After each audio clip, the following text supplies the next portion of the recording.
check.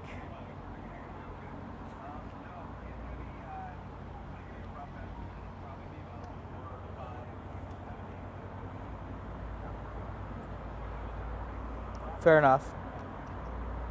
Okay. I gotcha. Thank you very much.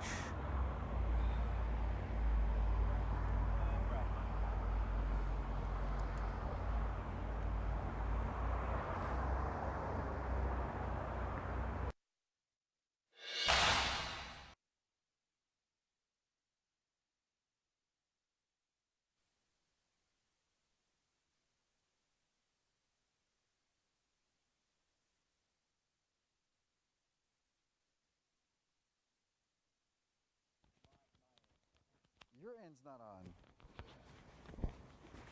All right.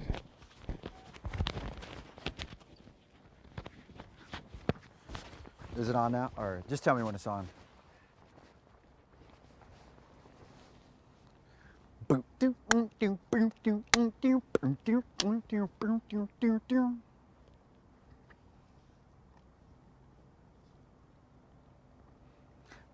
Automatic, systematic.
Because looking ahead, we kind of knew in the weather world that this would all be coming together while people are sleeping while people have enjoyed a beautiful Saturday, I mean, let's be honest, Yeah. it was a great day.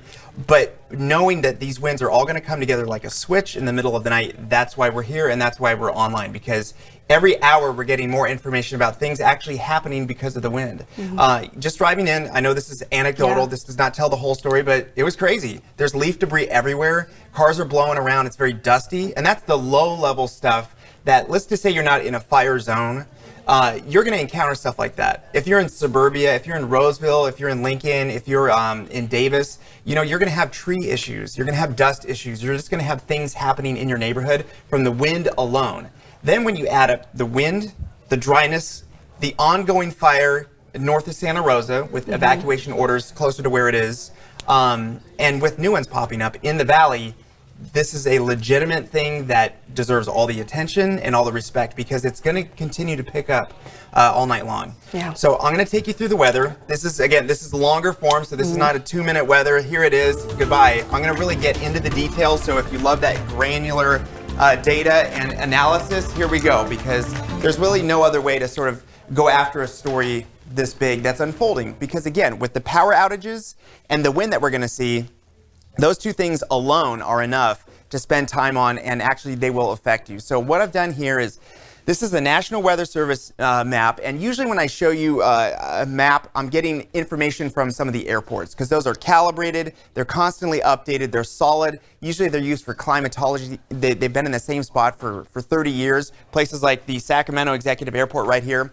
But I'm going to throw in all the different weather stations so you can see more data, more locations, really remote locations. So as of midnight, we're expecting between 11 p.m. and midnight for the winds to start to kick in, but it came together very quickly. Yuba City, 37-mile-per-hour wind gusts. And then you could see out toward Yolo County, we've got places like Winters off to the north. You could see 40 miles an hour, 35 going up toward Cache Creek in the Capay Valley in the back there. We've got 25 Woodland, 25 Davis, Vacaville, Fairfield, some other spots just starting to kick in. This was as of midnight. Things have changed drastically since even this, and I'll show you the strongest wind gusts in a second, but 28, 23. And then here's one of the number one questions and the number one comments that we're going to get all through the morning is that you go to places in the lower foothills where you would just expect it to be windier. Usually when we talk about the windiest spots, it's usually far away, up high in the mountains, canyons and passes. And some of those spots, it really hasn't kicked in yet. I really am seeing some of the strongest winds at the moment for the valley floor, and then also for some of these ridge tops as well.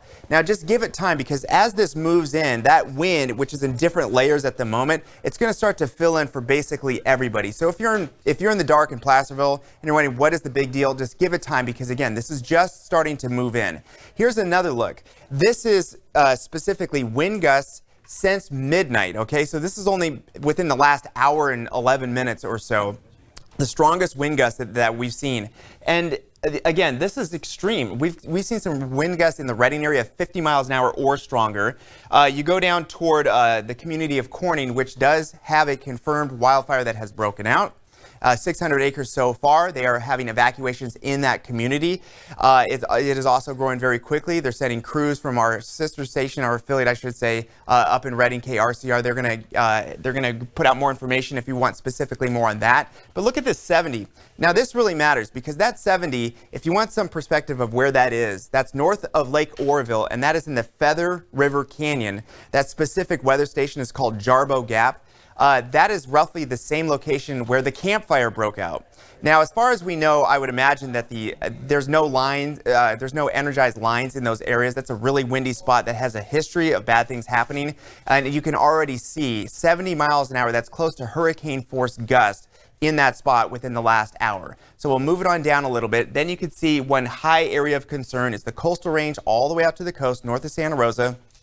We are seeing 52-mile-an-hour wind gusts. And then for the valley floor, to be quite honest with you, we often don't see wind getting this strong for the valley floor.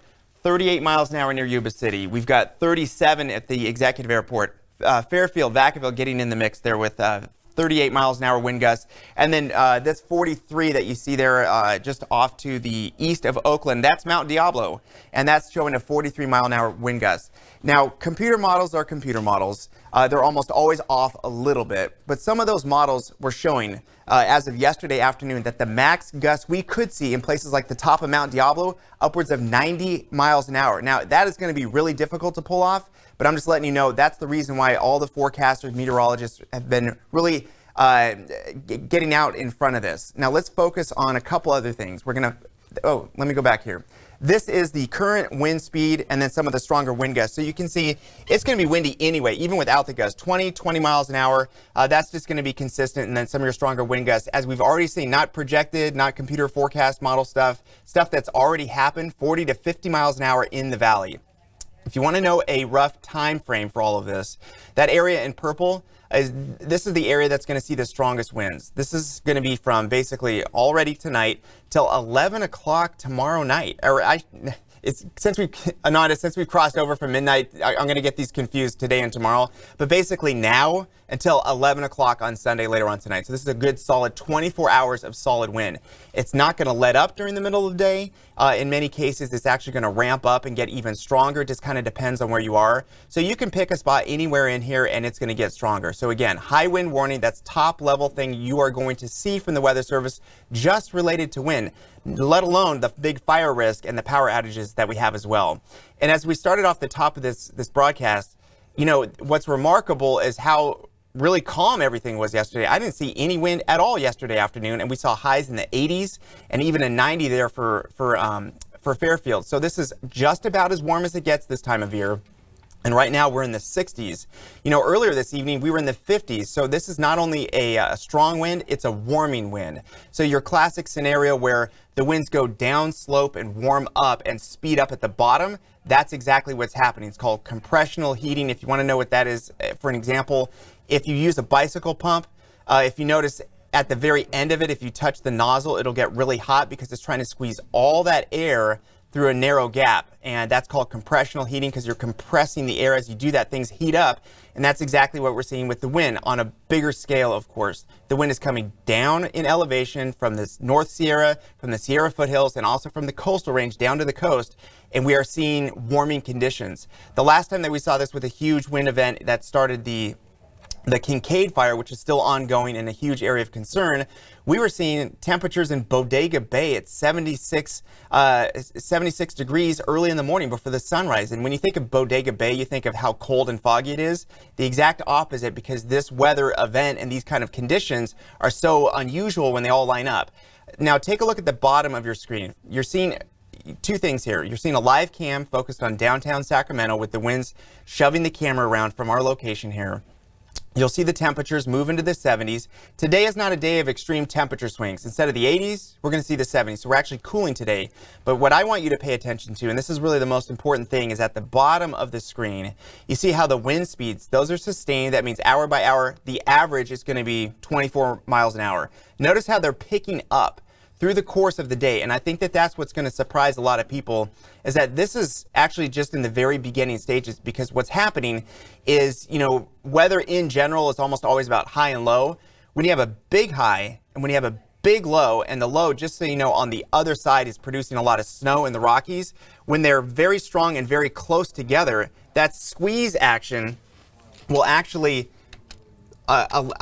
make everything come together, and the winds are going to be much stronger. So here we go. The winds are going to come around the high in one direction, around the low in the other direction. And again, it's the same sort of squeeze action compression where you get your strongest winds. So it's all working together. And when it's in our terrain, these are known as the Diablo winds or the Santa Ana winds.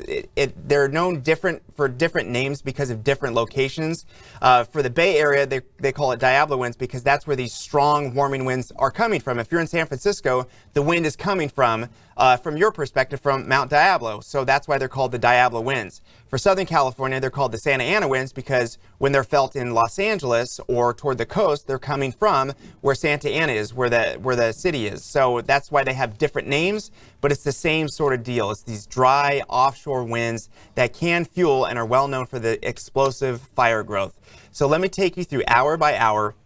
You can see that The winds are sustained 20, 25. That's only going to pick up through the day. And then layered underneath those bright purples, that's 40, 50 miles an hour. And remember, this is a computer model going forward.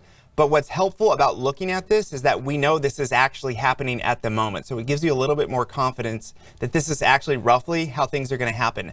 And one other thing too, notice that lack of wind. If you live on the west side of the valley, if you're in Lincoln or Roseville or Auburn or Placerville or Jackson or some of these spots that are sort of in Ione and some of the lower foothill spots between maybe 800 feet and 1,000 feet, maybe 1,500 feet, you might be kind of quiet at the moment, but give it a couple more hours and it will filter in as well. Those bright purple spots are where we're going to see the strongest winds. And as you can see, it will start moving down in lower elevations. So this is pretty much, as the sun is coming up, give it a couple more hours and everyone's going to be right in the middle of this. And remember, the power is going to be out for roughly about 900,000 customers, for PG&E customers. Then we're going to take you through the middle of the day. You know, a lot of people are thinking about what they want to do and they're not going to be able to do it because of power outages or perhaps maybe future evacuations for any new fires that pop up. Now we're getting to the evening. Things will start to shift a little bit toward the Bay Area and toward the Bay Area hills and even the valley floor. I think by the time we get to sunset and maybe a couple hours afterwards, there will be a noticeable drop in the winds. They're going to start to come down. But notice that deep purple, things are still going to be ripping for the higher elevations for at least a couple more hours. We get to early Monday morning and thank goodness there is an end to this in sight. Ananda, things are going to be finally calming down and hopefully anything that happens overnight, the wind is not going to be making things worse. All right, and I know some people had questions about this. I haven't seen any comments yet on this one, but we did have a question probably about probably a few hours ago. I'm trying to like mix up my times because I got here at 3 o'clock. Sure. But someone was asking about power outages and that they heard that their power was going to be cut off until next Thursday. Right. And we're hearing a lot of rumors about that. And so PG&E kind of addressed that in a little bit. So I was listening into the PG&E news conference. They said they're tracking another possible wind event and they'll have more information on Sunday. And they're hoping to get everyone's power by Monday before the next wind event. That should be early to mid next week. So, right. Yeah. And I can understand their hesitation about trying to go too far because they have to deal with right now. But as far as what we're looking at weather-wise, because it all comes down to the weather. What we're seeing weather-wise is I think the winds are going to be the strongest, obviously, right now until tonight. They get a little bit calmer through early Monday morning. And then perhaps by Tuesday night through Wednesday, we'll have another dry offshore wind event. Strong gusty winds, dry air, warmer temps in a way, but not as strong as this. So whatever happens in the future, it's not going to be like this. However, as far as will it meet their criteria to shut off the power again, that's up to them. But if they're at least mentioning it, that they're looking at it, and from what we've seen so far, anytime they're saying this might happen, it's ended up happening. So I'm hoping that this whole thing falls apart and it's not as strong. But you have to be at least planning on the possibility that you may have your power shut off, not only from now, but perhaps again in the middle of next week. And I just have to say this: if you're going through these power outages, this is the second or third in a row, and to even think that there may be another one happening, that is just got to be absolutely tough to hear because life is totally on hold for a lot of folks without power right now. Yeah, and just going back on that, I was in Nevada City yesterday talking to a lot of the business owners. One of them lost $60,000. That was just from the first power shutoff. They haven't even calculated the second and third, or possible third, I should say. Yeah. Right. It's crazy. Let me tell you one other thing. We also have cameras in the Bay Area that are focused on the Kincade Fire. As soon as those are available, we'll pop them up so we can see what's going on with the actual fire that we know is ongoing, and they've had all those evacuations so far. So so this is what we're looking at. I just want to throw this in because I think people need to know that the massive evacuation in the Bay Area, which is ongoing, by the way, they're concerned about this. This broke out north of Geyserville, near a geothermal power plant area. It went over the hill toward Geyserville. They evacuated Geyserville. There was structures lost in wine country out there in Sonoma County. There are a number of different cameras. They're all with the arrows there that you can click on, and then see that cone that tells you where it's pointed. So this camera would be north of where the Kincade Fire is, pointing south. Now, on any given moment, Ananda, this should be pitch black. You should dial up these cameras, and you should see nothing but city lights at best. But what we're seeing is horrifying because this is absolutely bright. It's sort of triggering the camera where it's maxed out. As you know, with cameras, this basically, it can't process any more information, meaning that this fire is not only flaring up, it's a big deal at 1:22 in the morning. So a huge evacuation concern, and also warning going out to all the folks in Sonoma County watching the Kincade Fire grow in intensity and moving from north to south, out of the higher elevations and perhaps to more populated areas. All right, well, thanks, Rob. And just into our newsroom, we're learning about an officer-involved shooting in Carmichael. This happened on Angelina Avenue, not far from Dieterding Elementary. We're told no deputies were hurt. There's a lot we don't know, so we'll keep you posted. We're tracking our latest current wildfire, the Kincade Fire in Sonoma County. The latest update from CAL FIRE shows the fire is now just under 26,000 acres. 77 buildings have been destroyed, including 31 homes. 90,000 people are now under evacuation orders. There's a look at the evacuation map. It's on the Sonoma County OES website. A large area there, and it could grow. If you're under an evacuation order, get out. CAL FIRE says this fire could take off with the incoming wind event. We can text you a link to this map. Just text Kincade to 916-321-3310. CAL FIRE says this fire will spread fast. It is going to have some dangerous rates of spread, extreme long-range spotting over 1 mile, and some very high flame lengths. As it gets down into these canyon drainages tonight with that northeast push at midnight, we're going to see those rates increase dramatically. Our Giacomo Maluca has been tracking the firefight tonight and joins us live from Santa Rosa, where they now have an evacuation warning. Giacomo. Well, and you can see what's happening right behind me at the Sonoma County Fairgrounds. There are people coming in still at 1 in the morning to this evacuation center that's been set up. I'm learning that one of the other evacuation centers in the area is already full, and there is some room at this one here at the Sonoma County Fairgrounds. Now, earlier yesterday, we've gone into a whole nother day now, and we can roll the video now and we can show you the ambulances from the Sutter Santa Rosa Regional Hospital that is currently evacuating patients. More than 100 patients are now being brought to hospitals and other facilities in areas other than here that haven't been placed under those evacuation warnings. At least 90,000 people total in this area have been under evacuation orders as this Kincade Fire grows near and the threat of winds with that fire grow closer. Many in the area had to leave their homes, and the picturesque wine country that we all know, many of those towns have been turned into ghost towns tonight. Still, folks like Bruce Johnson, who lives in Alexander Valley, well, he said he's staying. I've been here 57 years, and I was here for the Hanley fire, and it came right up on that ridge right above us, which is in the direction this fire is going.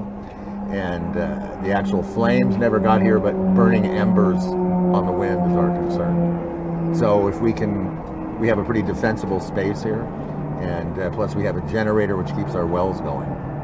My neighbors don't. So I'm the only one here right now. All of my neighbors are gone.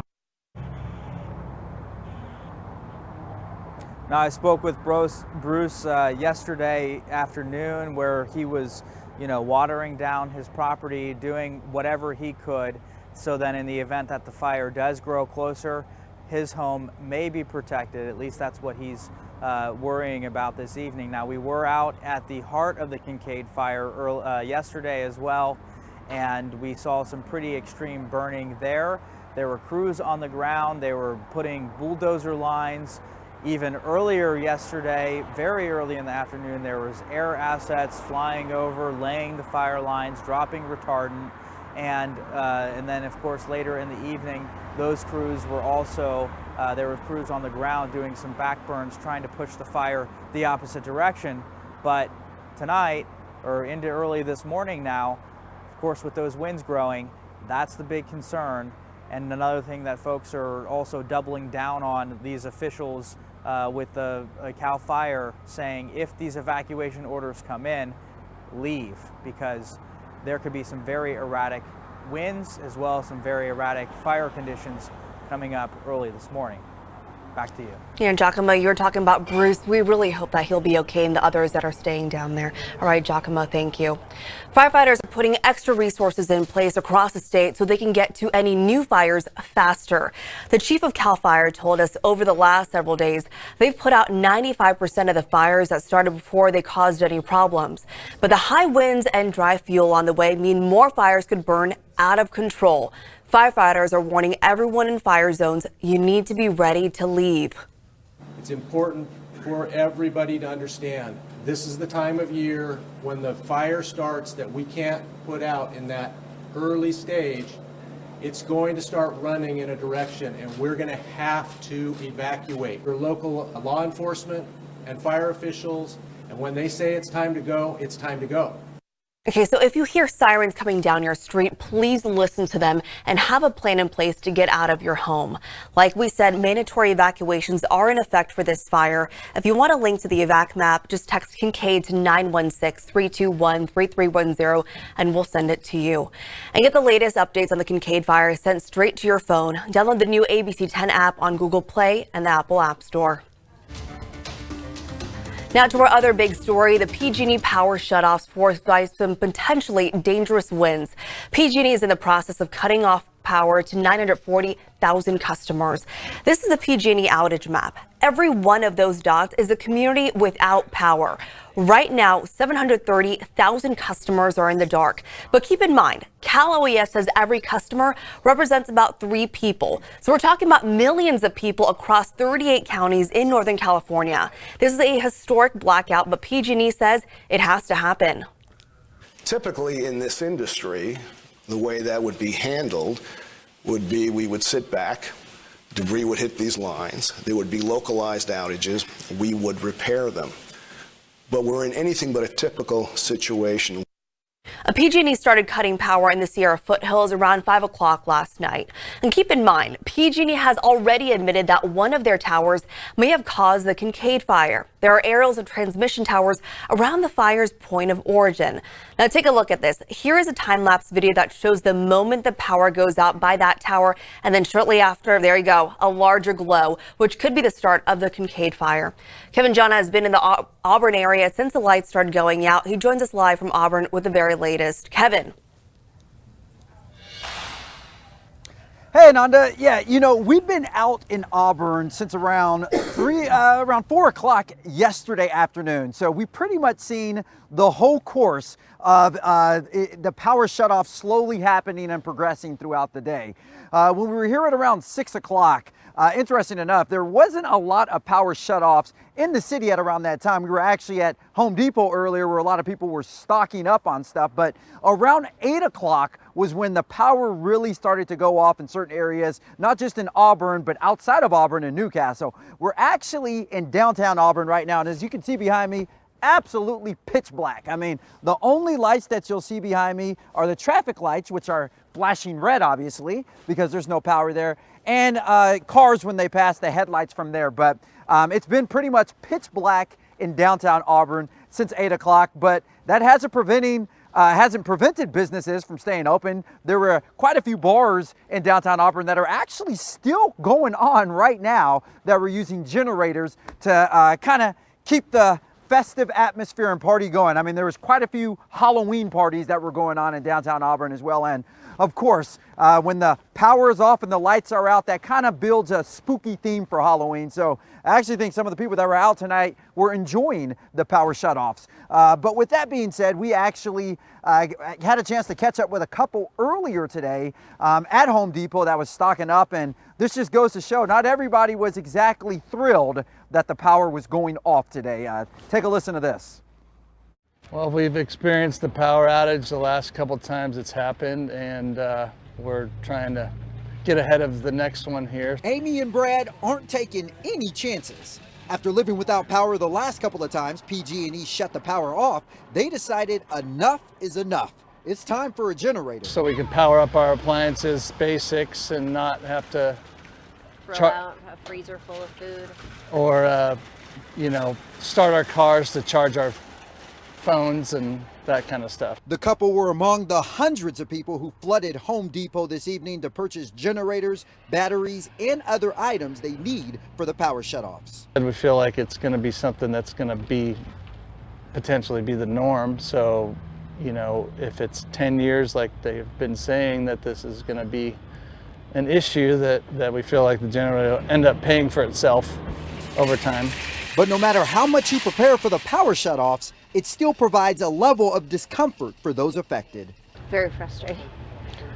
Being inconvenienced at home is one thing, but you know, people are losing wages. Small businesses can't, you know, stay in business. So it's really concerning that they, you know, think that this is the way to handle this. Now, interesting enough with that particular couple right there, the silver lining from all of that is they're saying that without their power, obviously they can't use their phones, their tablets, their laptops, no television. So they said they actually had to learn to talk to one another to keep each other company, which at the end of the day is a good thing when you look at it like that. Of course, communication is key to any relationship, but you know, really the thing is people out here in Auburn just trying to persevere. And once again, I want to make sure I make this clear. Not all of Auburn is enduring a power shutoff. It's just specks and spots of it. We were in North Auburn a couple hours ago actually getting some gas, and everything was on over there. Lights were up. It was business as usual. But in downtown Auburn and parts that are a little bit further outside of Auburn, like Newcastle and Penryn and areas like that, they are completely in a blackout. So for the time being, people here are just trying to enjoy themselves. And when we were downtown at a few of the bars, people were enjoying themselves and then some. It was like a costume Halloween parade out there. And like I said, I think they're enjoying the fact that the power is out because, well, as the song says, the freaks come out at night, and the Halloween people were enjoying it. So we will continue to monitor the situation out here. A lot of the people here have questions. When is the power coming back on? When is it coming back on? So, you know, we'll continue to stay out here to keep you guys updated and monitor the situation. And in the meantime, if there's anything else that I know or that comes across, I'll be sure to put it on all of my social media platforms for you guys. So, Ananda, I'm going to turn it back over to you at this time. All right. Thanks, Kevin. Well, being stuck in a blackout area can leave people isolated and vulnerable. That's why Governor Newsom talked about ways to hopefully ease the struggle. We're continuing to work to make sure that we're providing resources in these islands that may be blacked out, including partnerships with Walmart and partnerships, forgive me for spreading brands, but I give them credit for engaging Costco, Safeway, Raley's, among others, to make sure that in these blackout areas that some of these super centers remain open so people can access fuel, food, personal care items, diapers, I'm a parent, as well as medication. And PG&E is opening community resource centers for people impacted by the shutoffs. If you go there, you're going to find restrooms, air conditioning, water, and a place to charge your phone. You can find what you need to know about those resource centers right now at abc10.com. And these outages are going to cause problems across Northern California. And ABC 10 will be with you every step of the way. We're extending live coverage to keep you informed with the latest news and updates on the PG&E shutoffs. We'll be live online until 4 o'clock this morning. About an hour later, we'll go on air with weekend mornings starting at 5 o'clock. Let's get another check of the current outage numbers. Right now, 900,000 customers are without power. Now, Rob, I know you've been monitoring some of the comments people are asking for this, so we wanted to show this as well. So, yeah, we got a comment from Kimberly Ann saying, please show the power outage map. So this is a responsive show. We are literally, the plan for tonight is to answer your questions and get you the information, because when you're in the dark and you're in the middle of this and the wind is blowing, you want information and maybe you don't have access to it or you don't know where to look. Ask us on Facebook, because we're going to try and get this to you, because I guarantee you're not the only one with that question. So for Kimberly Ann, here is the power outage map. You can see that for each one of those magnifying glass, that's 5,000 plus customers. And as I was reminded in my ear, each customer, magnify that times 3. As of the latest number of customers without power, 900,000 people. So Ananda, you can imagine we're now talking well over 1 million people, probably over 2 million people. Also getting a couple of reports, and we want to thank Ron Debbie for saying the power is now out in Linden. My good friend Sharon Givens, who sends us weather force photos all the time from the Plymouth area. Sharon, I hear you. Thank you so much. Said that she just had her power shut off. She wants to know how long will it take for the winds to calm down. And I just had to respond to her saying, I think this is just ramping up. It's pretty much going to be the rest of the night. and a good chunk of tomorrow. I don't know exactly for Plymouth, but it's going to take a while. Then we have Sally, power out in Tuolumne. I said, hey, is this the first time for you? Because for some of these PG&E customers, I did see a brand new area for some of the central and southern Sierra that was going to be without power for the first time in a while. And she said 2 weeks ago she had power out. Now it's out again. And then we also have just a couple more comments. Can you find out how long the blackout in Woodland? This is from Kim Thompson Gabbard. I would say Woodland, you're going to be in the same situation because you're the valley floor. We're seeing the wind gusts 40 miles an hour in your neighborhood, just over the bridge, 41 miles an hour at the Sacramento International Airport. There may be some air traffic issues related to wind. I'm just looking ahead here, but there may be some complications with that. But for Woodland specifically, I would say because of the wind, I think that the blackout's going to last pretty much all day today because I don't see the wind, and it's all related to the wind. I don't see the wind dying down in Woodland until well after sunset tonight. Yeah, and then Rob, we have another question too here. I know my parents are concerned about it living in San Francisco, but they're asking, with the wind, where will it push the smoke from the fire to? Okay, so from the Kincade Fire, what I'm looking at in the area is we are seeing the winds blow north to south. So looking at that specific spot, I see it basically blowing toward the coast, toward Dillon Beach, Bodega Bay, toward the Russian River Valley, Guerneville, all the way out to the coast. So for that fire specifically, I think the smoke is going offshore for that one, but it could easily shift around to bringing more places like Santa Rosa, Petaluma, Novato, and then all the way basically down Marin County. And I would say ultimately, let's even say that the winds start to shift around as the winds calm down. It's not offshore, it's onshore. That would bring it directly back into the Bay Area. All right, thanks, Rob. And for the latest on both of our breaking news stories, download the new ABC 10 app. We'll continue to follow these stories on air and online at abc10.com. Now, going back to Rob here. Rob, we've been talking about the winds. I know you're going to be getting here in a little bit. You're talking about the gusts right now. It's crazy how much it's changed because when we're on Facebook Live right at the 11 o'clock, people are like, where are the winds? And now everyone's commenting saying, this is kind of scary. Right, exactly. I saw a comment from Modesto saying it was dead calm. Now my chimes are going, how bad is it going to be in Modesto? Well, Modesto, you're going to be in one of these spots where you're, in the central part of the valley. If anything, especially toward Esparto and some of those places, Escalon, you're going to be a little bit in some of the not as windy spots. So you're looking at maybe 25, 35 miles an hour, which is definitely windy for that area, but not as windy as other spots. So, it was amazing. I was outside, all day yesterday doing stuff like everybody was, and they kept asking me, they said, well, when is this really going to happen? Because it was such a nice day. And you just have to trust with what we know about meteorology. These computer models are really good these days. In fact, too good, because as a meteorologist, you're looking ahead, you're saying, oh man, if this really happens, we're going to be in trouble. And then they kept getting more precise, nothing changed, and here we are. So let's go ahead and show you some of these wind gusts. This is going to be a longer weather segment just because there's a lot of information, a lot of data I'm going to throw at you and maybe explain a little bit more because I think a lot. All right. So just getting in my ear, we have a report of a grass fire in the Elk Grove area. So we're going to go ahead and get more information on that. And just to focus on Elk Grove, for example, this was an hour ago. We saw 28-mile-an-hour wind gusts. Since then, since 1 o'clock in the morning, we've seen it ramp up to 37 miles an hour for the executive airport. So you translate that toward what's going on in Elk Grove, guaranteed they're going to have some wind gusts, 30 to 35 at least. And then out toward Vacaville, Fairfield, starting to come in 40 miles an hour in some spots. Just saw a 41-mile-an-hour wind gust for the Sacramento International Airport.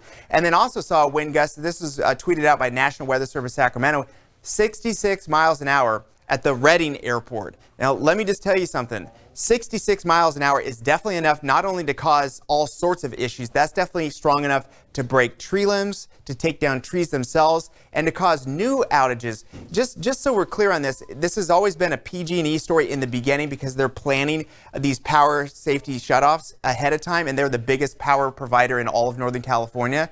But if you have the lights on, if you are a SMUD customer or you're in a PG&E area where you haven't had your power shut off, just know you may see some localized power outages. In other words, not planned power outages with tree limbs falling on top of lines that's usually how it goes. The planned ones, the prepared planned ones, the ones that they do intentionally, that's something new that we've seen in the last couple of years. So there's a lot of information there. I know the numbers are kind of tiny, but I want to show you the raw data just so you can see where I'm looking to get the most up-to-date information, also just the more weather stations. So this is, again, since midnight, this 70-mile-an-hour wind gust, that's the Feather River Canyon, and this is called the Jarbo Gap Station. That's the exact spot where the campfire broke out. The campfire broke out right here when we saw wind gusts on the order of 70 to 75 miles an hour when it started, and then it went up to the ridgetop, over to Concow, and then over to Paradise, and then started burning down closer toward Chico. So, you know, it may start somewhere remote, but once it finds vegetation and the winds are strong enough in that area, it will just follow the fuel and go where the wind takes it. So that's why you see some of these stronger wind gusts far away. And if you're in a place that hasn't seen, and one of the number one things that we see continually again and again and again is that the power shut off for places like Auburn or for Placerville or Grass Valley, Nevada City. And in those locations, to be quite frank, usually the winds are not the strongest there. And with the past couple power shutoffs, during the entirety of the power shutoff, the winds were never that strong compared to some of these more remote areas. But you have to understand where your power is coming from. There's huge transmission lines that follow the Feather River Canyon because, you know, to put these lines, they want it to be close to a road. They want to be able to gain access to it. And some of the easier spots are along river bottoms, through canyons. Maybe it's over a ridgetop. Sometimes these lines have to span a canyon. In many of these places, especially the American River, they might generate power at a hydropower plant. They need to get it across the river, so these lines are totally exposed.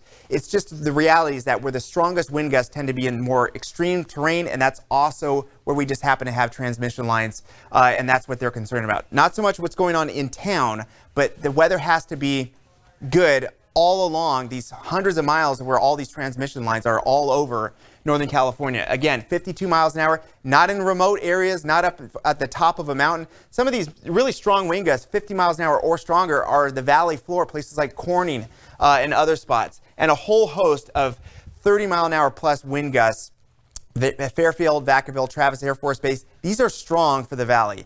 35 miles an hour will do a number for a whole bunch of things in urbanized areas because we have fences, people are driving around, we've got local power poles, not the big, huge, tall transmission lines, which we've talked a lot about lately because that's been the origin of some really destructive and deadly fires. But even a distribution pole in your neighborhood may be affected by this. And what I mean by this is you generate power usually far away from where people live at natural gas power plants, geothermal.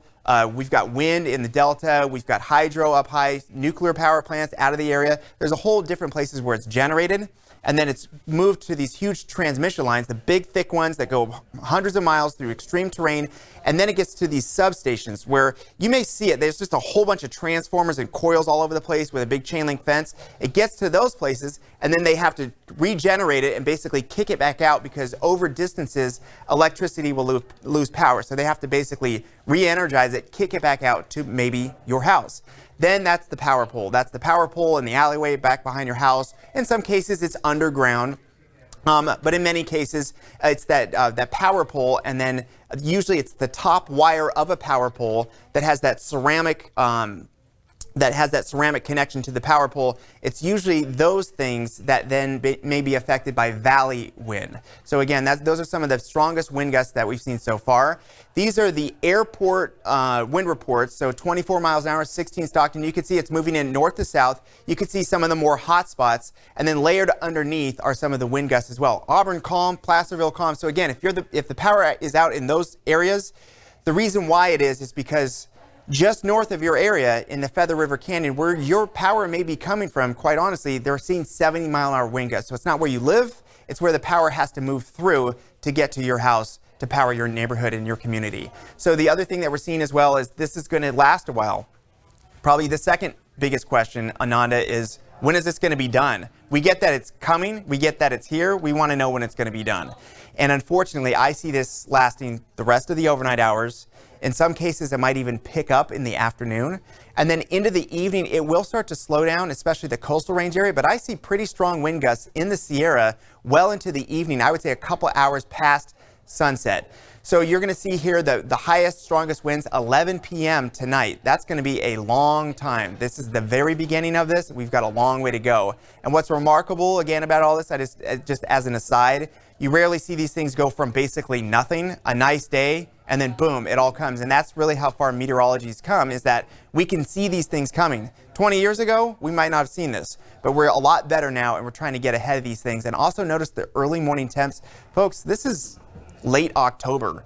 We should see overnight temps in the 40s, to be honest with you, and we're seeing temperatures in the 50s and 60s, and that is because of the wind. As the wind moves down in elevation, it compresses, all those little molecules tighten up, they start to vibrate a lot more. That's where you get your temperature, and that's why the temperatures are coming up. And you see the sustained winds. I think hour by hour, this will really tell you the story for Valley folks watching us right now that still have power. We're looking at, in the morning, winds about as strong as they are right now. That's going to be all night long. And in some cases, that 30 miles an hour out of the north, 10 a.m., 11 a.m., noon, that's the average wind. You're still going to see those 40 miles an hour gusts pretty much all morning and all afternoon long. And the way that this is coming together, it's all about high and low. We have a big high and a big low, and they're right next to each other. And because they're working together and squeezing all of this air through this narrow gap between the two, we call that a gradient. That's why we're seeing strong winds for all elevations. Eventually, it's kind of scattered a little bit, but that's where we're seeing it. And just to explain one extra step, why not? It's 1:48 in the morning. You have a big high, a big low, and as these things go offshore, they go up the mountains, then they go down. Each time they go up, they dry out. Then each time they go down, they get even drier and warmer. Then by the coastal range, that's why we're going to see some of the most extreme conditions in that area north of Santa Rosa, North Bay Area hills, and also in the Bay areas, because that's the round two. You know, in LA, they have round one. It goes up and over the San Bernardino Mountains and then down to the LA Basin out toward the ocean. In Northern California, there's two of these. They go up and over the Sierra, and then they go up and over the coastal range. So in some cases, you can really see some of the most extreme conditions you're going to see with these offshore wind events in the Bay Area. So this is a future cast, and what's helpful about looking at this is that a couple days ago we were showing you this, and a lot of people I think had the mindset, I'll believe it when I see it. Well, we know that this is actually happening now, so it gives us a little bit more confidence showing you this, that this is roughly how things are going to go. Everything's still the same. Next 4 or 5 hours, whatever's going on in your neighborhood, the same. And if it's not windy in your neighborhood, expect it to pick up. You can see especially those Sierra foothill communities, notice that the wind speed is going up during the course of the day. And then we start to see things level off a little bit by evening for the Bay Area spots, the coastal range, but still pretty strong with those 50-mile-an-hour gusts or stronger for the Sierra until well into this evening. Ananda? All right, Rob, I just kind of want to go back to that because we're talking about the PG&E outages as well, and people are asking, commenting, when is this all going to be over? Well, there's two parts to it. We're talking about the winds, right? And when PG&E will get the all clear, and then when they're going to get their power back on. During a news conference, I'm looking at my notes right now, they said that for people to get their power back on, and maybe another 48 hours on top of that. Just a reminder for people when they're asking about that, because there are two different parts to that. It's not just as easy as turning on a light switch. It takes longer than that because they have to go back to some of these areas, see if there's any damage, and then be able to assess from there. All right, and also I want to address this because people are asking about that grass fire, Rob, that you brought up. We did get some information here. I'm looking on my phone. We're getting some updates from our desk. Per the CHP website, a grass fire started by power lines in Elk Grove. That would be SMUD and not PG&E. And it's, I don't know if I'm saying this right, Estinger and Edrau is now a second alarm grass fire. So just wanted to let people know, and we're also having one of our crews head out there just to check it out. Ananda, can you repeat those street names again? Yeah, it's Estinger, so Eschingr and Edrau, Ed, space RAU. Okay. So that's the information that we got from our desk just a few minutes ago. So that would be between roughly the 5 and the 99 south of Elk Grove. There's a lot of farms there. There's a lot of open grassland. So that's the one definitely worth watching, because when I hear of a location, I try and figure out through satellite imagery what kind of fuels are available. If it was in a suburban area, your fuels are going to be limited, but your impacts are going to be probably more severe because people are there. So if this is between the 5 and the 99 Elk Grove area, a rural area, but people do live there, and there is fuel. So this is obviously a huge concern and one that we'll be following. Yeah, all right, thanks, Rob.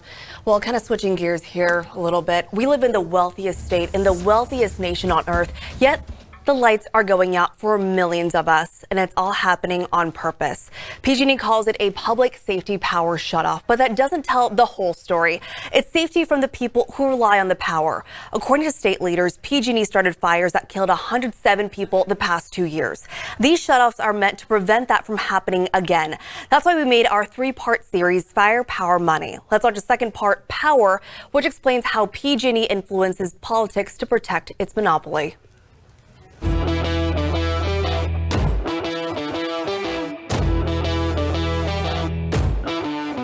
California's in the middle of a burning crisis. It threatens our lives. It threatens the air we breathe. It also threatens our way of life. Many of the deadliest fires are caused by our electric grid. The nation's largest electric utility, PG&E, went into bankruptcy because of fires it caused. Beyond health and safety, this crisis is about whether the lights come on for tens of millions of people. No matter what, it won't be cheap. This is going to cost all of us, even if you don't live on PG&E's turf, even if you don't live in California. The crisis can seem too big and complicated to grasp, but it really does smolder down to just 3 basic elements: fire, power, money. We'll give each element its own episode in this series. My name's Brandon Rittiman. As a journalist, I've covered countless wildfires. I've been certified as a wildland firefighter, and I've got more than a decade of experience covering politics. I'm here to take you through every part of this mess so all of us can understand it, not just the insiders. This is Fire, Power, Money, California's burning crisis and how it's going to cost us all.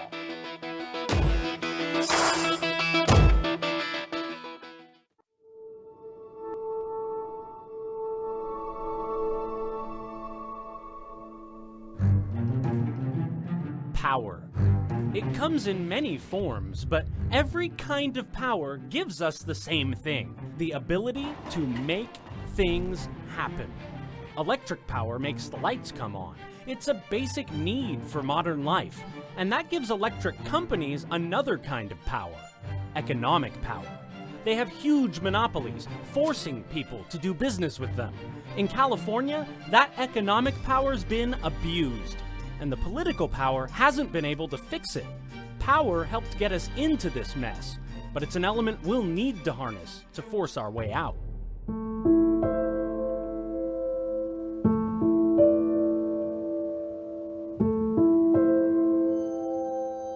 Sadness, hopelessness sometimes, you start all over.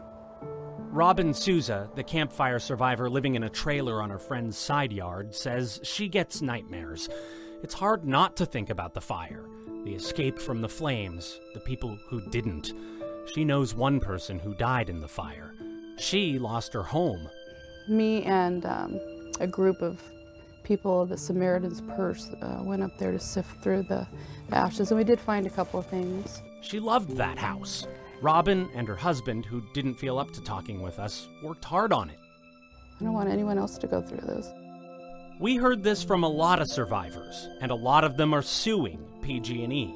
The company says it had a worn hook on this power line, the line the state says started the campfire, a finding PG&E does not dispute. They seem to have admitted, at least to some degree, that there was faulty equipment there, and it doesn't sound like they took the proper procedures. Would anyone else in that situation, if it wasn't PG&E and they did something like that, would they be accountable?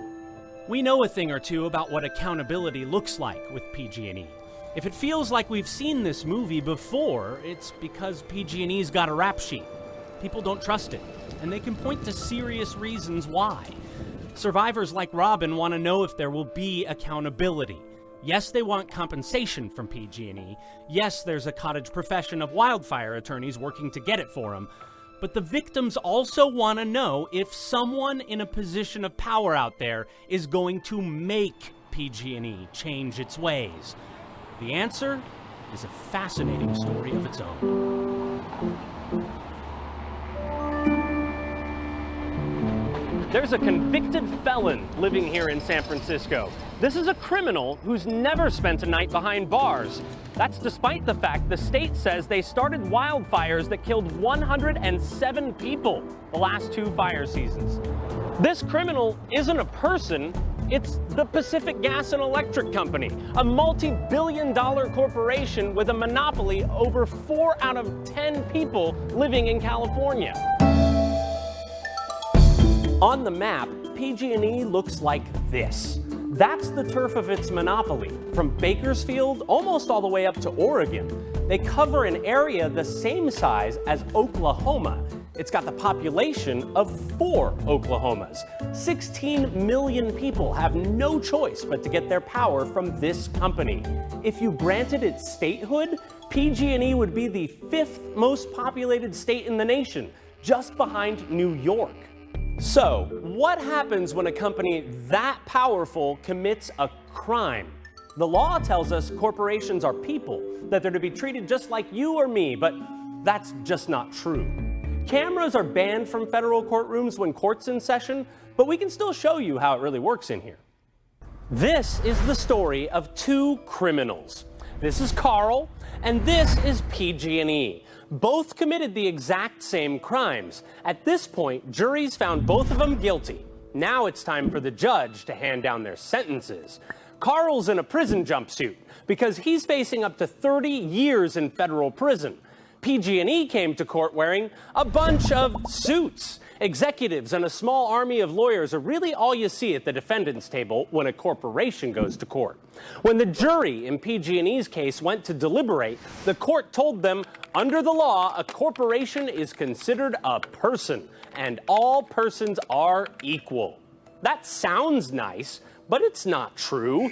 In reality, PG&E has a superpower no human criminal does, an automatic get-out-of-jail-free card.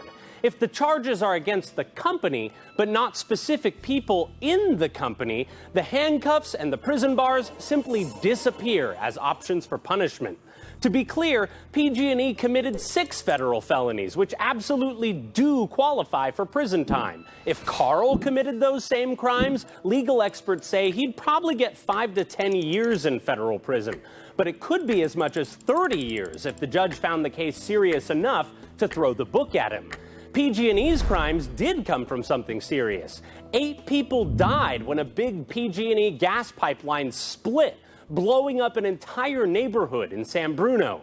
Prosecutors argued PG&E purposely used bad safety data to save itself money by doing less expensive safety work than it should have. The jury found PG&E guilty of 5 counts of willfully breaking federal safety laws and 1 count of obstruction for misleading federal investigators about it after the disaster. Remember, for all those crimes, PG&E could get no prison time. What they did get was the maximum fine of just $3 million and the maximum alternative to prison, up to 5 years probation. The judge did come up with some creative probation terms. He made PG&E spend another $3 million to run this ad on TV. On September 9th, 2010, PG&E learned a tragic lesson we can never forget. This gas pipeline ruptured in San Bruno. We are deeply sorry. And PG&E had to get a monitor. Not one of those. PG&E's monitor is a guy named Mark, former federal judge Mark Phillip. PG&E also got 10,000 hours of community service, which it's still working on, but we know PG&E did 82 hours of that service helping at a charity golf tournament. The charity told us none of PG&E's volunteers played golf. Still, the fact is PG&E got to serve some of its time on a golf course and none of it in a prison cell.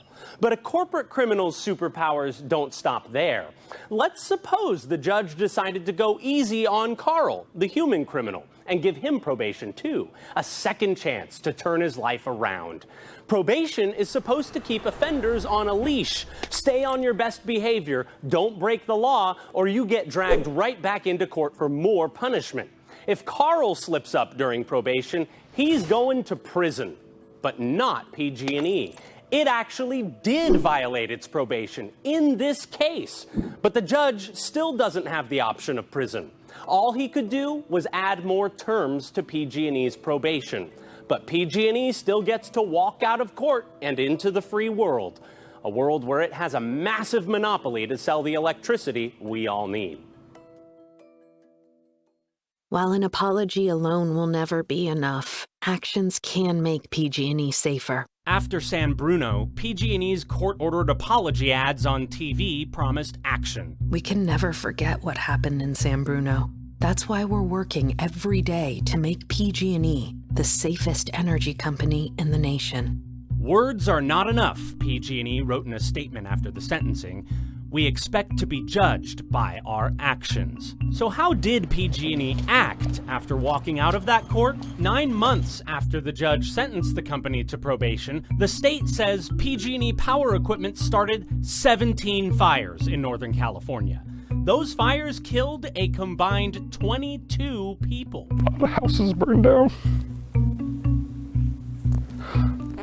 Friends, family.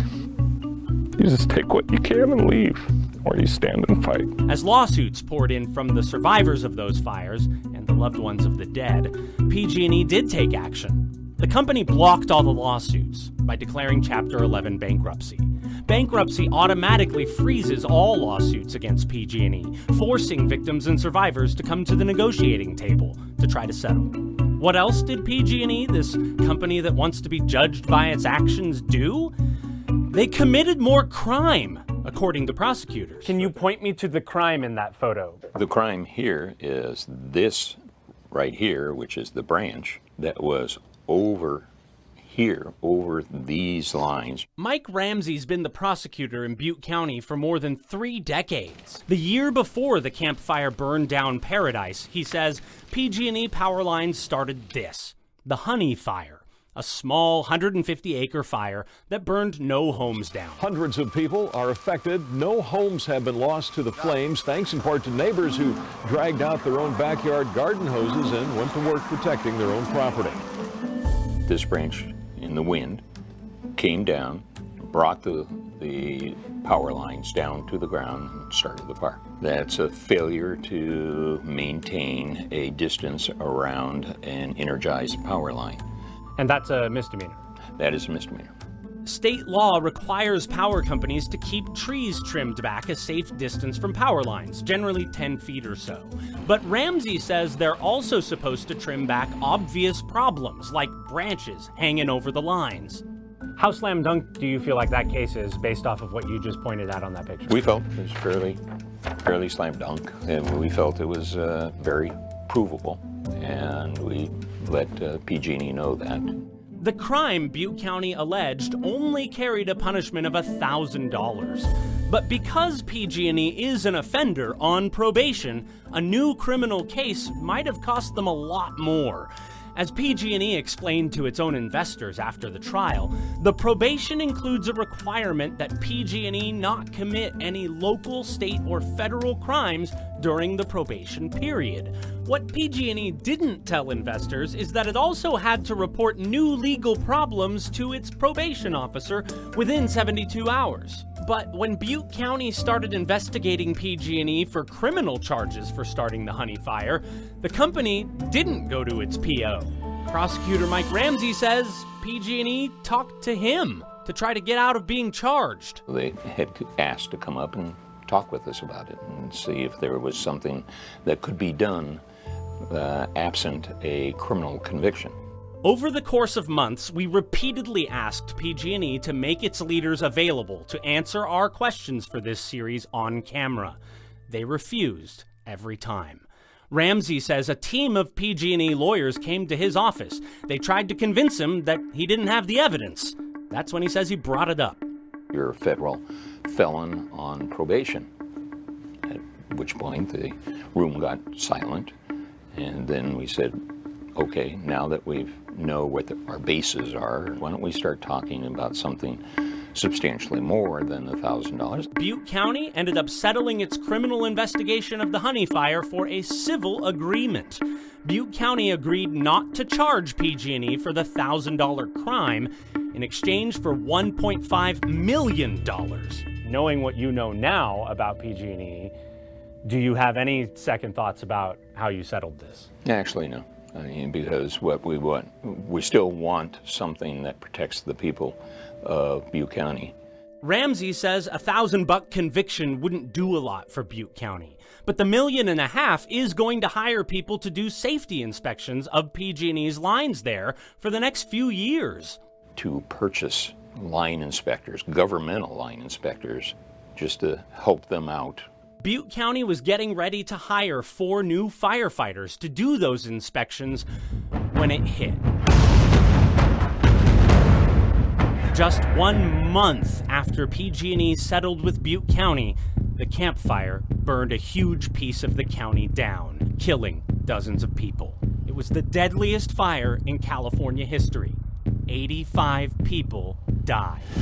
The state says this power line started it, owned by PG&E, the federal offender who just negotiated its way out of facing charges. So some people are going to take the dim view and go, well, you let them buy their way out of a crime.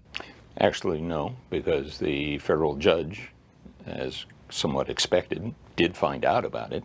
When federal judge William Alsop found out, he branded PG&E a probation violator for failing to tell its probation officer about the settlement. As punishment, the judge ordered PG&E's new CEO, Bill Johnson, and its board of directors to take a field trip. Go to paradise. See the destruction the Camp Fire caused for yourselves. This is a rare photo of that field trip. The corporate leaders of PG&E went to paradise unannounced.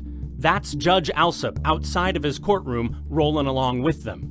Inside his court, Judge Alsop also expressed frustration at the company and the political system that regulates it. He was upset PG&E paid billions to shareholders that should have gone to trimming trees instead. So he banned PG&E from paying dividends to investors until it proves its improved safety. And we weren't allowed to film it, but I watched Judge Alsop in his courtroom blasting state regulators. How did so many fires occur under your regulation? That's what the people of California deserve to know. How did that happen, he asked. We'll show you how PG&E influences state leaders in charge of keeping it safe, and we'll ask the governor why it was right to take campaign money from PG&E after it was convicted of crimes. Next. Okay, so by the way, you can watch the entire Fire Power Money series anytime online at firepowermoney.com. And we are following 2 big breaking stories this morning. A massive wildfire in Sonoma County forcing evacuations and poised to grow fast over the next day. We're also watching what's likely to be the biggest intentional power blackout in state history. And all this due to dangerous fire weather conditions. Rob Carmark is over there right now, and he is tracking all of that. He just got out of his computer. You've been tracking a lot of the winds. Tell me kind of what's going on right now. We have a lot of questions about the winds and also that they're seeing a lot of it right now in our comments. Yeah, so, okay, here's a great question. We were just talking about some breaking news report of a grass fire near the Elk Grove area. So if you're in the Elk Grove area, you probably have power right now. And you're thinking, is this coming to my town? Is this coming to actual Elk Grove? It is south of Elk Grove, near Eschinger Road, between 5 and 99. The wind direction is moving north to south. So I'm not on the scene, but looking at the weather and how these things move, it appears to me that it would be moving away from the city of Elk Grove, but that will still affect people. There are farms out there, there's ranches, there's a whole bunch of things in that area, and homes and structures and people. So, of course, we're sending a crew there, but that's where the fire is, south of Elk Grove and continuing to move to the south. So let's go ahead and give you an update on your forecast here, because there's so many different moving parts of this. I wanted to show you all the data. I'm going to show you the general map, which I usually show you, which kind of cleans all of this up. But since it's 2 in the morning, there's so many other specific questions. If you're like me, if something's happening, I want to know what's happening in my neighborhood, and I want to know what's going to happen next. So I'm trying to expand the map here and give you more raw data so you can actually see what's going on in all these different communities, and not just focus on Sacramento or just focus on Stockton or Modesto, but for so many other people. I just got a report from one of the viewers in Davis, power out in Davis, trying to understand what's going on. Well, we weren't supposed to be in the power safety shutoff area. However, for that viewer, as I was just responding, that's why I was late to come up to start off the show. This could be an expanded power safety shutoff area because we are seeing gusts in the Davis area upwards of 40 miles an hour. So perhaps PG&E feels that now the winds are as strong in that area where they're going to preemptively do it for places that weren't even included in the first place. I don't know that.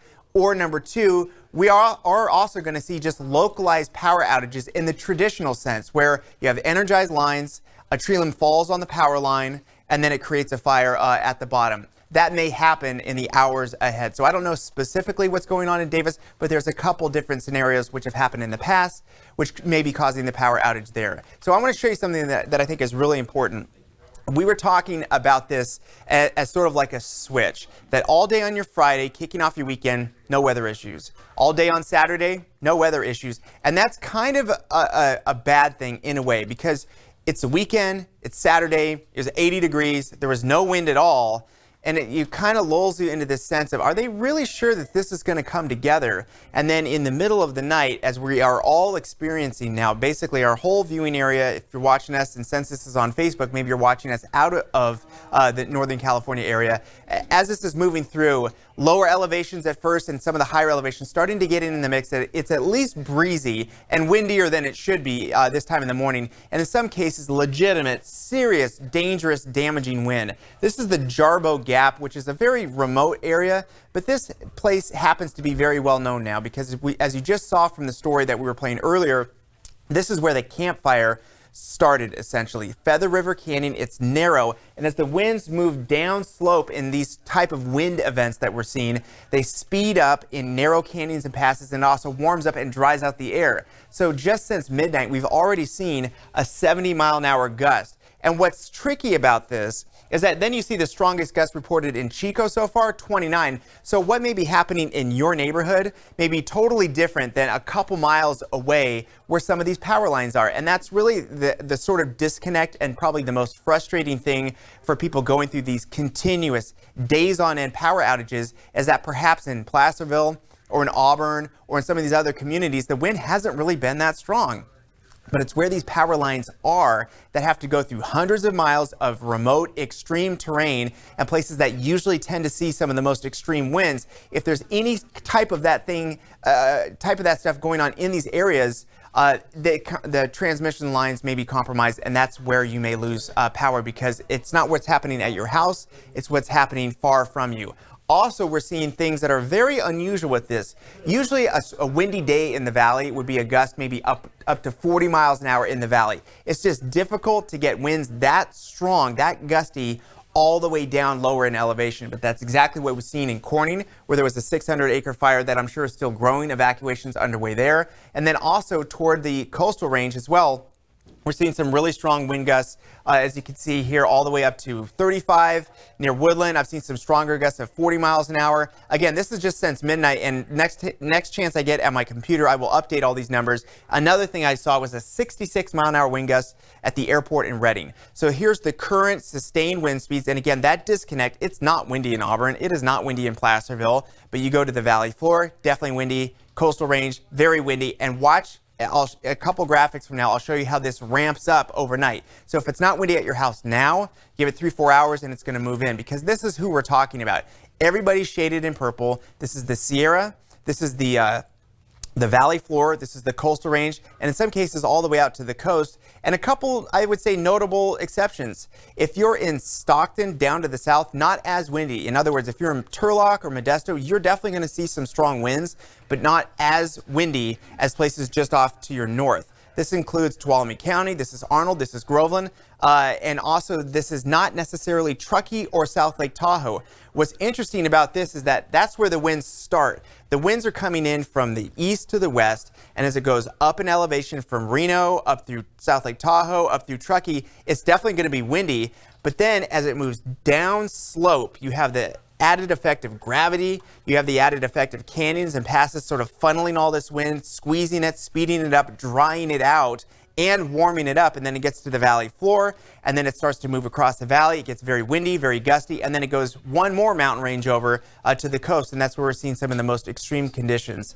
And again, this is on the heels of one of these days where, 20 years ago, you're outside on a Saturday and it's 83 degrees and you had one of the most beautiful weather days in a long time out there just enjoying your weekend. You go to bed and no one would think that something like this could actually come together this quickly.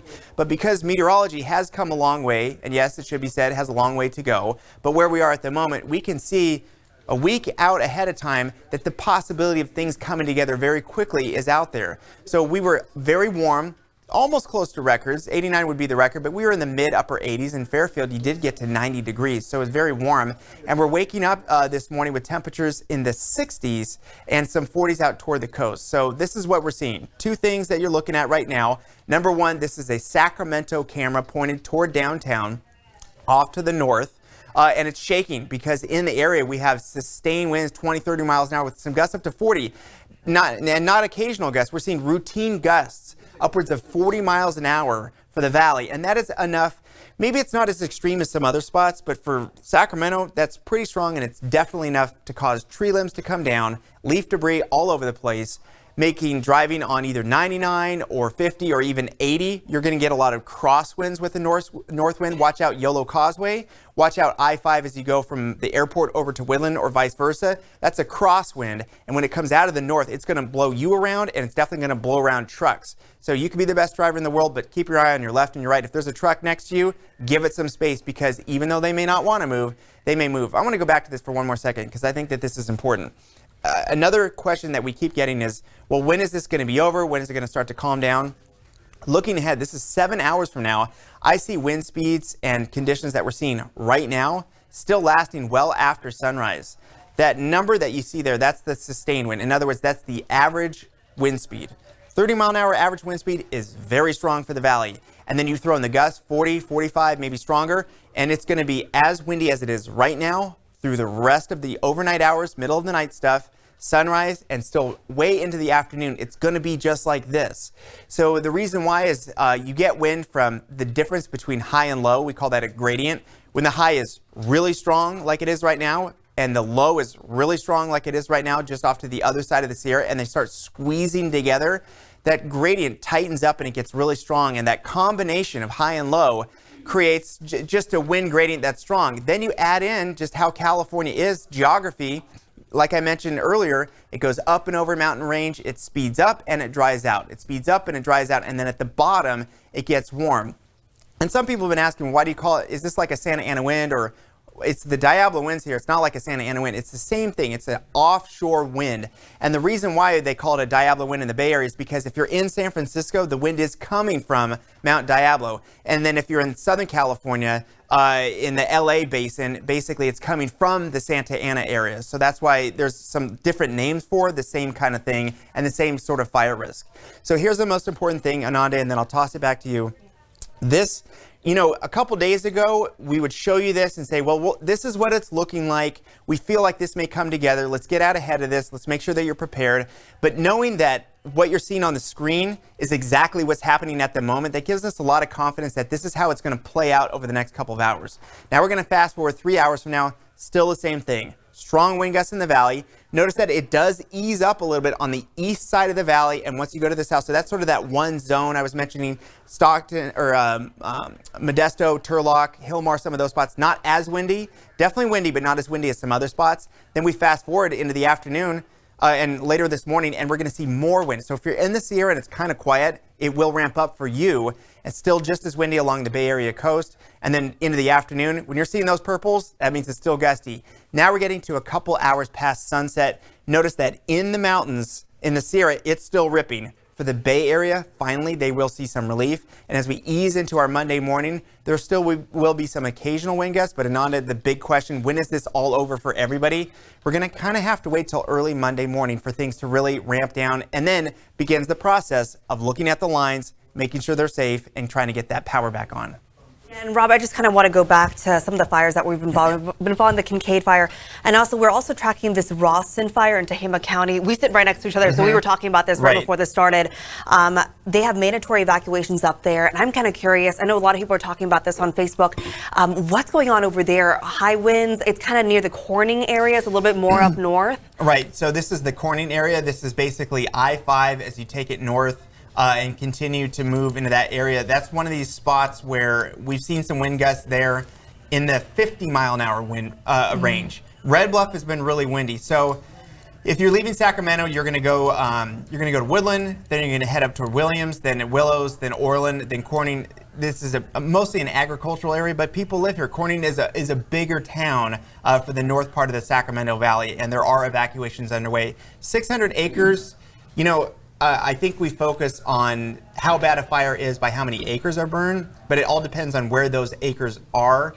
And if there's 600 acres in a populated area, that could be a big effect. One of the big examples I like to tell about that is when there was about a 500-acre fire near the town of Weed, and basically half the town burned down with a very small fire, but it was right in town. So when there's urban 500 acres, it has a much bigger outsized impact than you would think, because usually if it's a big fire, you're thinking about acres versus where those acres are. So I'm concerned about what's going on in Corning, because we know that the wind is not going to let up well past sunrise. It's going to be like this all morning long and afternoon. Yeah, and then also I'm seeing just kind of being aware west of I-5 and it's moving south. I don't know if you're seeing that as well. I know that the update was probably maybe an hour or so ago about that, yeah. Right, yeah, so the strongest winds, if you have to split up the valley to basically the west side, the middle, and then out toward the east side. So basically you're talking, I would say I-5, we'll just call that the middle. And then the strongest wind you're gonna see is just kind of hugging that coastal range there. So places like Maxwell, places like Arbuckle, places like Winters, Willows, and on and on. And then it ultimately comes into the Fairfield-Vacaville area, which has seen some really strong wind gusts and also has a history of fire recently as well. Yeah, all right, Rob. And just kind of switching gears here, just into the newsroom, we're learning more about an officer-involved shooting in Carmichael. This happened on Angelina Avenue, not far from Dieterding Elementary. We're told no deputies were hurt. There's also a lot that we don't know, so we'll keep you posted. Attracting our largest current wildfire, the Kincade Fire in Sonoma County. The latest update from CAL FIRE shows the fire is now just under 26,000 acres. 77 buildings have been destroyed, including 31 homes. 90,000 people are now under evacuation orders. Now let's take a look at that evacuation map. It's on the Sonoma County OES website. That's a large area there, and it could grow. If you're under an evacuation order, get out. CAL FIRE says this fire could take off with the incoming wind event. We can send you a link to this map. Just text Kincade to 916-321-3310. CAL FIRE says this fire will spread fast. It is going to have some dangerous rates of spread, extreme long-range spotting over 1 mile, and some very high flame lengths. As it gets down into these canyon drainages tonight with that northeast push at midnight, we're going to see those rates increase dramatically. All right, so we have a reporter out there, Carlos Herrera. I believe you're on your way to the Kincade Fire. I also believe that you're near the Sonoma County Fairgrounds. Talk to us a little bit about that. Well, you know what? We just got here a couple of minutes ago. We made our way here. This, by the way, this is one of the evacuation centers here for the Kincade Fire. We've seen very busy here. A lot of cars driving by, a lot of evacuees coming in and out of these doors here.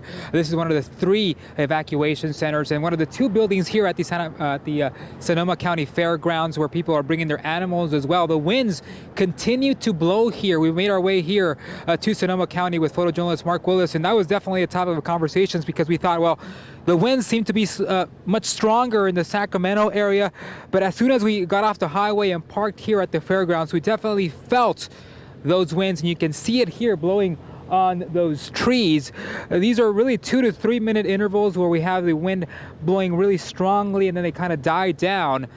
And now we're getting that again, those 2 to 3 minute interval where they're really strong. And I'm no fire expert, but I can definitely tell that this could be a very difficult time for the fire battle out on the lines, and this is definitely going to be a problem because at 10% containment, the fire could potentially spread and have several hot spots maybe jump from section to section, and of course we know how that complicates things for the fire crews out there.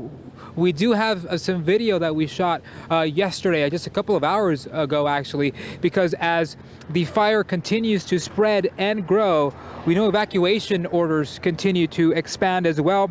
We have video of the Sutter Santa Rosa Regional Hospital that was being evacuated.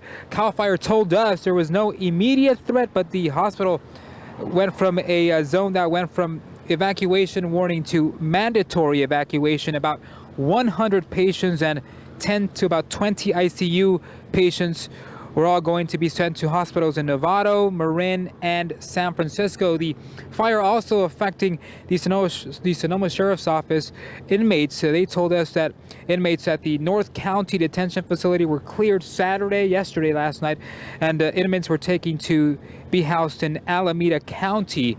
So again, definitely a concern as the fire continues to grow. We also were at the fire lines yesterday. We have video of that, of flames, mostly in residential areas yesterday. So far, about 50 buildings have been destroyed. That's according to CAL FIRE. We know yesterday morning, about 50,000 people were put on immediate evacuation orders, rising the number of people evacuated to roughly about 90,000 people. CAL FIRE tells us that the mandatory evacuation zone has expanded and now includes everything from Healdsburg to the Sonoma coastline, including the cities of Windsor and Healdsburg. And we do know that the Highway 101 South is now the evacuation route. And CHP, though, telling us that in Santa Rosa, people are being warned about the traffic that might be seen on the 101. CHP also telling us that they have a plan in place in the event of closure. So again, the story here continues to be the wind in this area continues to blow. Again, talking about intervals here, we're talking about 2 to 3 minute intervals where the wind blows really strong. Right now, relatively calm, but I can imagine just the frustration for evacuees, for people, of course, being impacted by this. We heard Governor Gavin Newsom yesterday felt really compassionate about those who are victims and people who are being impacted. And we can also tell you that the firefight might be complicated later this afternoon as the winds continue to get stronger. For now, we'll send it back over to you, Ananda. Carlos, I just want to ask a question here. I don't know if you can hear me because of the wind, but tell me, are you seeing, it seems like you're seeing a lot of cars out there. Did you see a lot of traffic?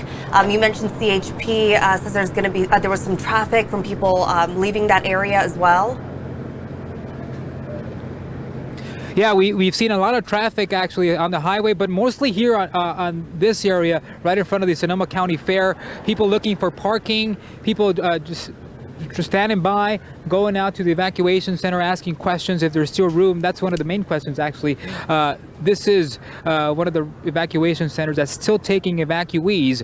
If people have questions about the evacuation route, I told you about the Highway 101, people can call 211 to be alerted about traffic. So that's one of the many resources out there. All right, thanks, Carlos.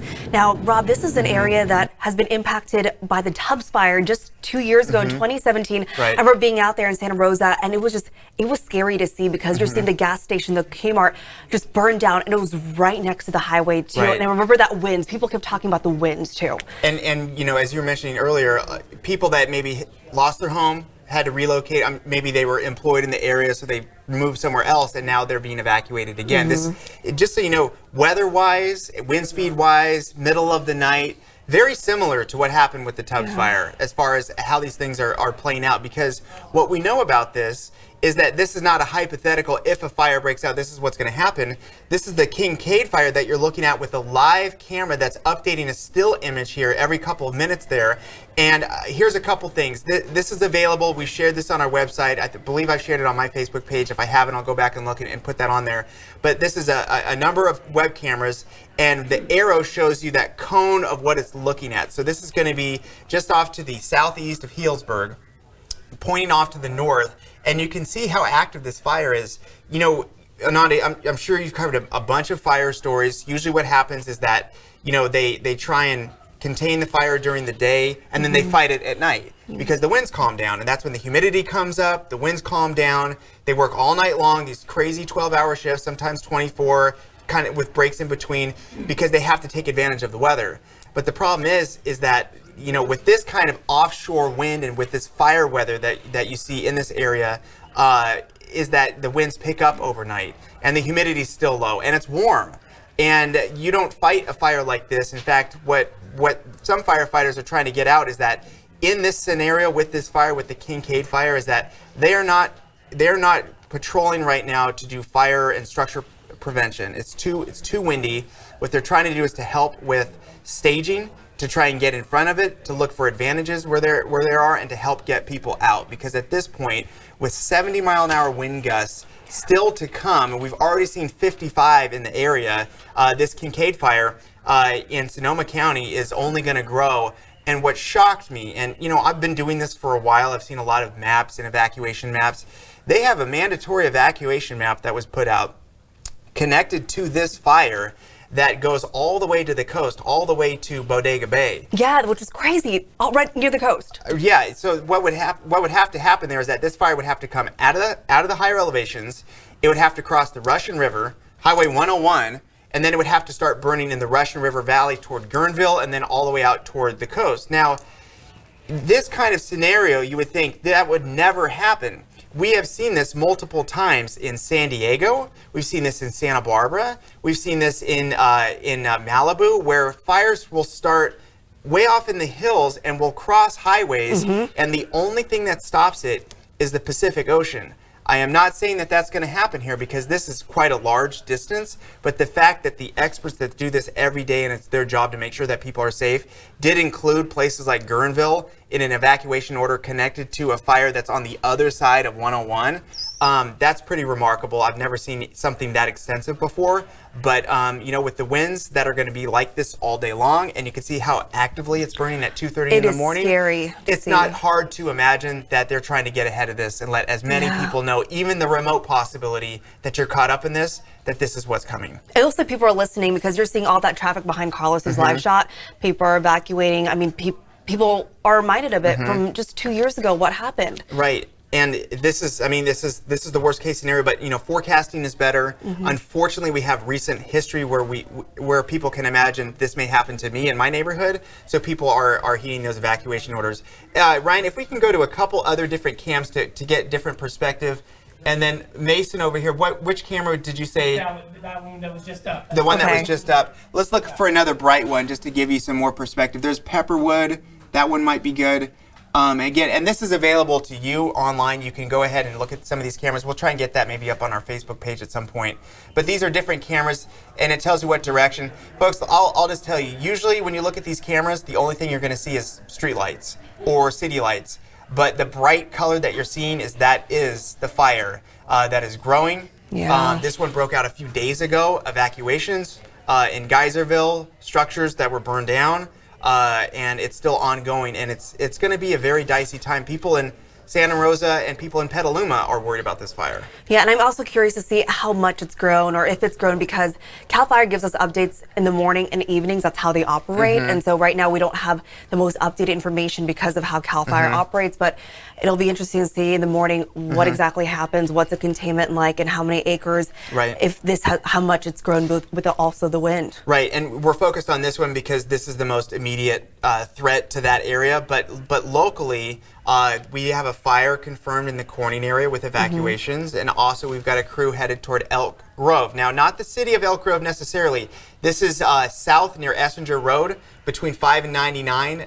There's a report of a grass fire there growing quickly, and they are monitoring structures in the area, so we've got a crew heading there. So there are fires that are new that have popped up overnight within the last couple of hours near the Corning area, which is well north of Sacramento, but just right off I-5, and then also in the Elk Grove area. And just so you know, if you're worried about Elk Grove, the city of, if you're in one of those subdivisions there, it's burning south of Elk Grove, and with the wind direction that I see, it should be moving to the south in general. Of course, things could change, but that's what we're seeing. And right now, it says that the grass fire started by power lines in Elk Grove. So just wanted to get that explanation for people as well if they're curious and wondering what happened. Kind of switching gears here, firefighters are putting extra resources in place across the state so they can get to any new fires faster. The chief of CAL FIRE told us over the last several days they've put out 95% of the fires that started before they caused any problems. But the high winds and dry fuel on the way mean more fires could burn out of control. Firefighters are warning everyone in fire zones you need to be ready to leave. It's important for everybody to understand this is the time of year when the fire starts that we can't put out in that early stage.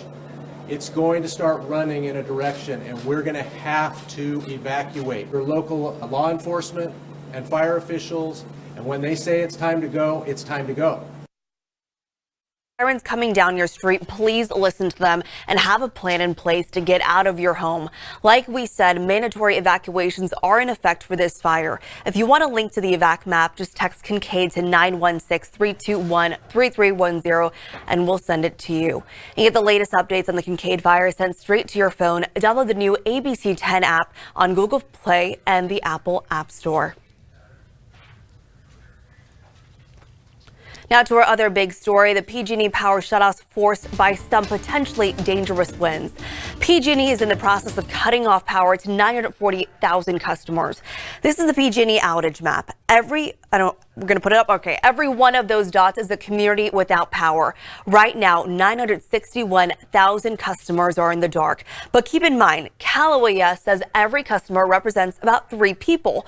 So we're talking about millions of people across 38 counties in Northern California. This is a historic blackout, but PG&E says it has to happen. Typically in this industry, the way that would be handled would be we would sit back, debris would hit these lines, there would be localized outages, we would repair them. But we're in anything but a typical situation. PG&E started cutting power in the Sierra foothills around 5 o'clock last night. Now keep in mind, PG&E has already admitted that one of their towers may have caused the Kincade Fire. There are aerials of transmission towers around the fire's point of origin. Now just take a look at this. Here is a time-lapse video that shows the moment the power goes out by that tower, and then shortly after, there you go, a larger glow, which would be the start of the Kincade Fire. Now, Kevin John has been in Auburn since the lights started going out. He spoke to some people who are stocking up for what might be the new normal. Well, we've experienced the power outage the last couple times it's happened, and we're trying to get ahead of the next one here. Amy and Brad aren't taking any chances. After living without power the last couple of times PG&E shut the power off, they decided enough is enough.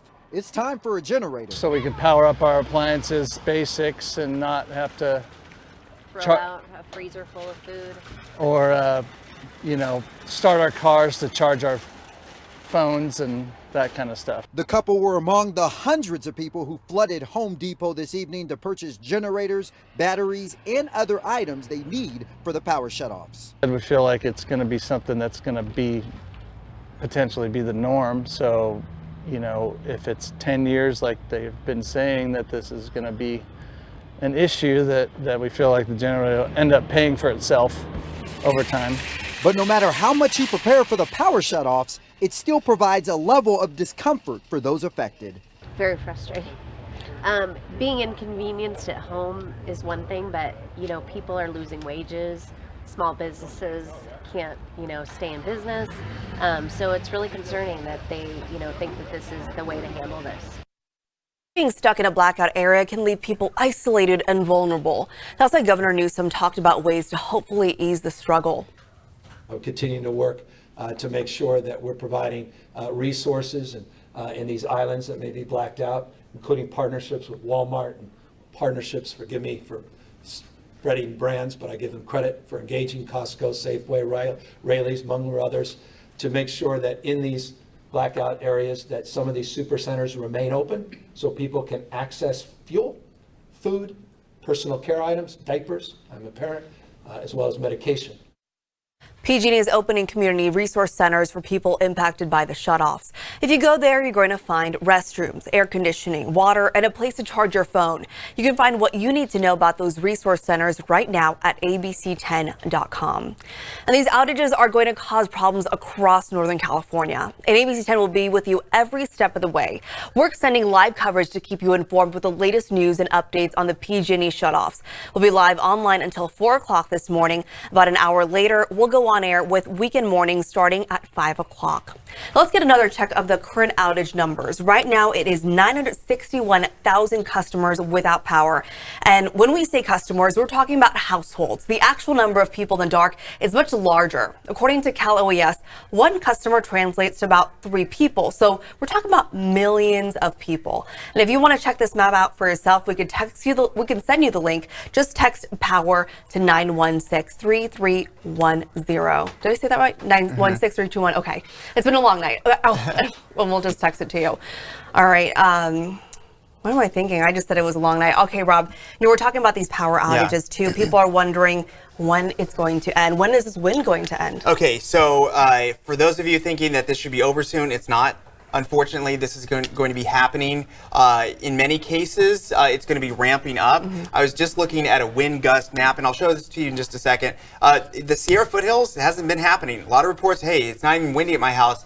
Give it some time, because this is going to start to evolve hour by hour. Now, I know this is tiny, but I'm going to go ahead and zoom in on some areas. What this is this is the National Weather Service map. I'm adding in a lot more data, so this is not how I usually do weather and show you everything sort of smoothed over and sort of like a crystallized way of looking at things with wind speed and gusts. This is the raw data, because I think in something like this, you want to know exactly what's going on. So let's zoom in on those Bay Area hills, the North Bay Area hills, coastal range area.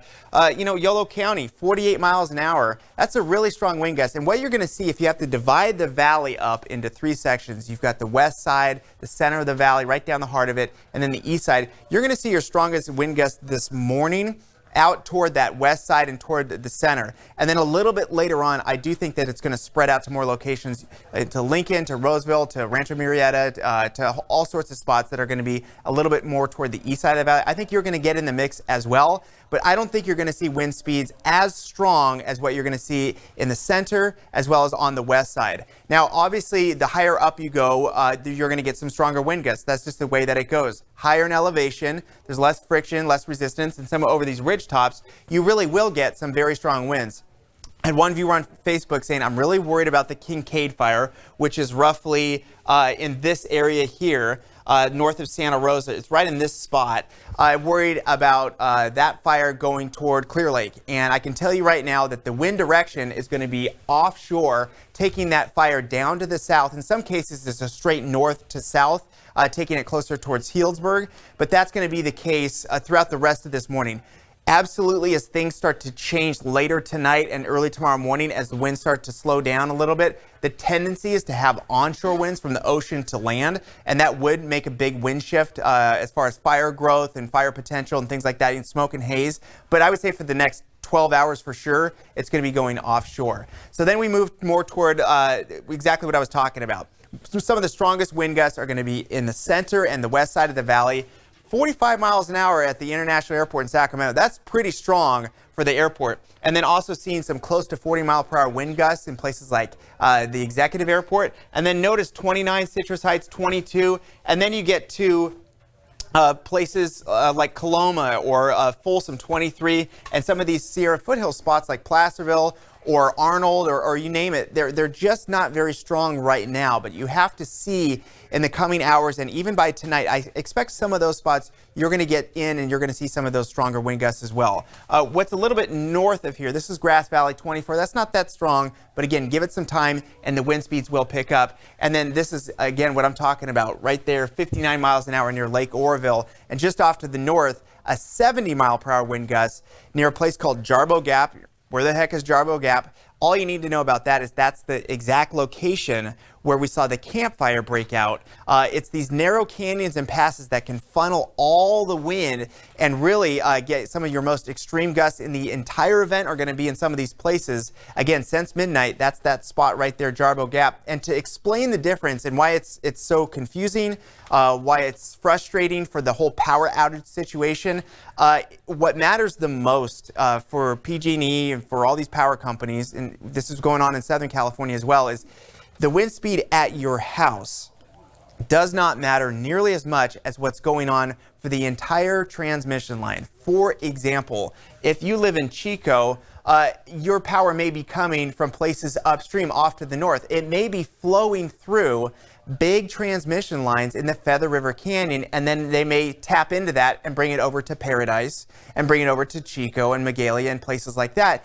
where this morning, this is a prime example of what happened when the campfire broke out. It's not that windy in Chico, but once you get closer to some of these canyons and passes and ridge tops and places that are more exposed, that's where you're getting the extreme wind. And it's just a victim of geography that just so happens to be where a lot of these big transmission lines are that are very exposed. They don't to have access to it, so they want it to be close to a road, and it's just much easier to put a transmission line in that Feather River Canyon, because just upstream from that there is a hydro project that they're getting power out of. You want to tap into that, so it all works together as a grid. It is frustrating because there's a very good possibility that for some of these communities like Auburn and Placerville and Grass Valley, Nevada City, and I can go on, but you get the point. It may not ultimately rise to the wind speeds that you're seeing in other places, but it's where those transmission lines are, where your power may be coming from nearby, that are experiencing 50, 60, 70 mile an hour wind gusts, which certainly, as we know in the past, has damaged equipment to the point where it's caused fires. So let's go ahead and take you through a couple different things. This is the current wind speed. You can see that we're seeing 33 in Fairfield, 24 Sacramento. Notice that it's not that bad on the east side of the Valley, Sierra foothills. But when I show you the future cast, you'll see how you get thrown in the mix as well. This is going to be until 11 o'clock later on tonight. So this is going to be a long period event. What is surprising meteorologists up and down, because I have weather buddies all over the place, is that we're really surprised how strong the winds are, how dry the air is, and how long this is going to last for sustained winds. Usually maybe it's a 6-hour period or maybe an 8-hour period. This is basically from midnight until almost midnight later on today. So this is going to be with us for a while. And this is a Sunday. This is a weekend when people are doing things, and it doesn't matter if you're up high or down low. A lot of people are being affected by this. I want to point out some exceptions to this because it's not everywhere. Lowest elevation spots, I would say San Francisco itself will not see wind speeds that strong. Truckee, South Lake Tahoe, the Tahoe Basin, not that strong. Susanville, once you start to get over toward maybe the Portola area, wind speeds not as strong. Redding, not as strong. To the north, but in town, we've already seen a 66 mile an hour wind gust, and areas, I would say, south of Stockton, a little bit down south of the Delta, if you're in Modesto, or if you are in Turlock, or if you're in Hillmar, or if you're in Los Banos, or some of these places down to the south, you're definitely going to have winds, but not as strong. And what's remarkable about all this, and again, speaking to the meteorologists and how we're going to try and work together to get the messaging out, because when you're saying, batten down the hatches, it's going to get crazy in the middle of the night when you're sleeping, it's coming, and then you experience a day like yesterday where it's 83 degrees in Sacramento without a breath of wind all day long. Same thing with Stockton. Fairfield was 90 degrees. So why in the world would all of this come together in the middle of the night? Usually at night the winds calm down, they don't speed up, but it's the way that everything lines up with what we're looking at and how what we know about offshore wind events, what we know about the computer modeling, how accurate they've been lately. I've been saying that this morning, but this is important. Meteorology's come a long way for forecasting. We're pretty good within that 2-3 day window. Of course, we have room to grow and to get better, but this was all lining up, and as you can see, we're right in the middle of this. There's two things worth looking at with this. Number one, what you're seeing behind this image is that is a live cam in Sacramento pointing off to the north, to some of the buildings there. That flag you can see whipping right there. And the other thing worth paying attention to is this is an hour-by-hour forecast. Of course, as the sun comes up, the temperatures will come up. We're not hitting the 80s, we're hitting the 70s. That's part of the pressure change. It's the weather changes in general that we're seeing. We're actually cooling down, not warming up. Once we get to the afternoon, even though we're warming up in the morning because of the wind. Kind of a give and take there. But notice the wind. Look at this. We might even see the wind speeds pick up in the afternoon. That's the average 30 miles an hour out of the north. We will probably see some more wind gusts in the 45 mile an hour range, or maybe even stronger. And the way that you get this set up here is a big area of high pressure, an equally big and strong area of low pressure. If they were out on their own, big deal. The problem is that they're tightening up, they're squeezing together, and the bigger the high, the bigger the low, the bigger the difference between the two, and the stronger what we call a gradient is, a pressure gradient. When you have a really big difference, the wind is rushing, it's filling in that gap, and then when you add in the direction, as winds come around the top of a high pressure or around the backside of low pressure, they're working together. It's just one of these coincidences that you don't like to see in October when, as we all know, it has not rained in months and months and months, so everything's bone dry. The wind speeds are strong in general, and they're pointing in the wrong direction, which is offshore. If this was pointed onshore, it would actually be cold and it would be misty, and we'd be looking at widespread drizzle in the Bay Area. But because it's pointing the opposite way, that's why we're seeing the fire weather set up And this is a classic pattern that does happen in California. It often does happen this time of year. It's called different things just depending on where you live and where you've experienced as these all rotate around. In Northern California, especially the Bay Area, they call this the Diablo winds, because if you're in San Francisco, it's coming from Mount Diablo. If you're in Southern California, in the LA basin right here, it's coming from Santa Ana. And that's why we have these regional names for the same kind of thing. It all adds up to this. It's accelerating through the hills. It usually drops from a higher elevation spot to a lower elevation. So as the wind crashes down from high to low, it speeds up. It also warms up and it dries out. It's the three things that fire loves to grow in, are the three things that happen with this kind of pattern. So here's the most important thing, and then Ananda will go ahead and get more information on that fire near Elk Grove, is that this is the future cast, because the number one question we're getting now is, when is this going to end? What I can tell you is that now we're going to speed it up a couple hours from now. Notice that the same thing is happening.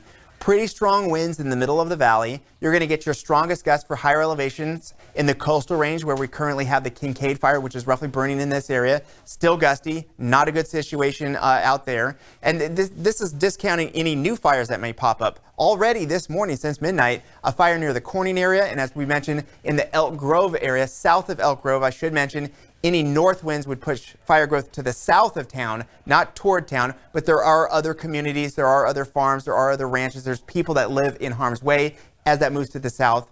So it's exchanging one set of problems for another. But then notice what's going on in the Sierra. This is a change that's going to happen hours from now. Watch this purple area. Notice that it gets bigger, not smaller. And then we may see sort of the same kind of conditions lasting all the way through the rest of the morning for the Bay Area and the coastal range, and expanding in some ways to those areas. But notice that the Sierra gets thrown in the mix as well for the potential for some stronger gusts. Now, the wind speeds, again, for some of these lower foothill spots, it may not rise to the event as other places, but it's still going to be much windier and drier than normal. And remember, with the wind direction, let's say it's not that windy in Auburn. If something starts upstream from you, it may be moving toward you. So you have to think about not only where you are, but where the wind direction is blowing and what's happening in that area. So now we get to tonight, and we start to get toward the end of the line for the strongest wind gusts, and that's going to be some relief for the Bay Area. You're going to notice it in the valley, but for the Sierra, you've got to give it a couple more hours overnight until we get to early Monday morning, and that's when we all collectively start to move away from the extreme wind, the extreme fire danger, and we start to see better days ahead, but we have a long way to go. Ananda. I think we need to talk a little bit more as our crews in Elk Grove try to get their shot up here. But I just want to go over that fire, because I'm looking at the map right now. I'm thinking about the Kincade Fire. I keep going back to the Tubbs Fire in 2017. I mean, that happened in October. Camp Fire happened in November. Is this kind of the time that we usually see something like this, some of these big fires? Yeah, this is. Let's think about the three things that will affect fire growth as far as how quickly it can spread, how easily it can spread, and also kind of what it needs to grow. So you think about your fuels. That's number one. Everything is as dry as it gets this time of year. It has not rained in months and months and months. That's just the way our climate works in California. You've got a wet season, and then you've got a dry season. Now, typically in any given year, about this time, about late October, traditionally is when you see that first big storm of the year, where you get an inch of rain or more for Northern California for some of the low elevation spots, and maybe 3, 4, 5 inches for the higher elevation spots. So that's sort of the first big dose where the ground gets wet. These fuels will at least get dampened down. You get higher moisture in the fuels, those grasses and some of those other things. And then you start to see fire will have a more difficult time growing, if anything, starts once you get to late October after that first big rain. This year, we haven't had it yet, and I don't see it in the future, so that is a cause of concern. What you're looking at on the screen here is this is the Kincade Fire. There's a number of different cams, and we're putting this out there on Facebook where you can access this yourself. The arrow on the right side of your screen is where the camera is pointed to, so you can kind of see that where that arrow is, that's not where the fire is, but it's looking where the fire is not only active, but where it's growing. It's moving toward that camera. This camera, just so you know, should be pitch black because it's pointing to a very remote area. If you see any light on there, it's probably just a random structure that has a light on it, just an overnight light or maybe a street light or something like that. It should not be this bright at 3 o'clock in the morning. So we do know indeed that this is fire that we're looking at, and we know that the wind speeds in the area are in the 40 to 50 mile an hour range where the fire is. Maybe not. We had a live shot earlier with Carlos where he's in town in Santa Rosa south of this fire, where he's seen some occasional strong gusts, but where the fire is growing and where it's moving 40 to 50 miles an hour. Also getting reports of widespread and far, a lot of distance for spotting. And so if you don't know what spotting is, you'll get these flare-ups as the fire moves into a heavily vegetated area. It burns and creates a lot of embers. The embers float up high because heat rises. It hits some of those stronger wind gusts, and the embers and the spotting can fly way far ahead of that fire line. So you can kind of see where it's churning through all the acreage there at the bottom because it's on the ground, it's going through grass, it's going through trees, it's going through oaks. In some cases, there's some pines in this area. But what you're not seeing is that those embers can spark a new fire a mile ahead of where this is. And that's what we saw with the campfire.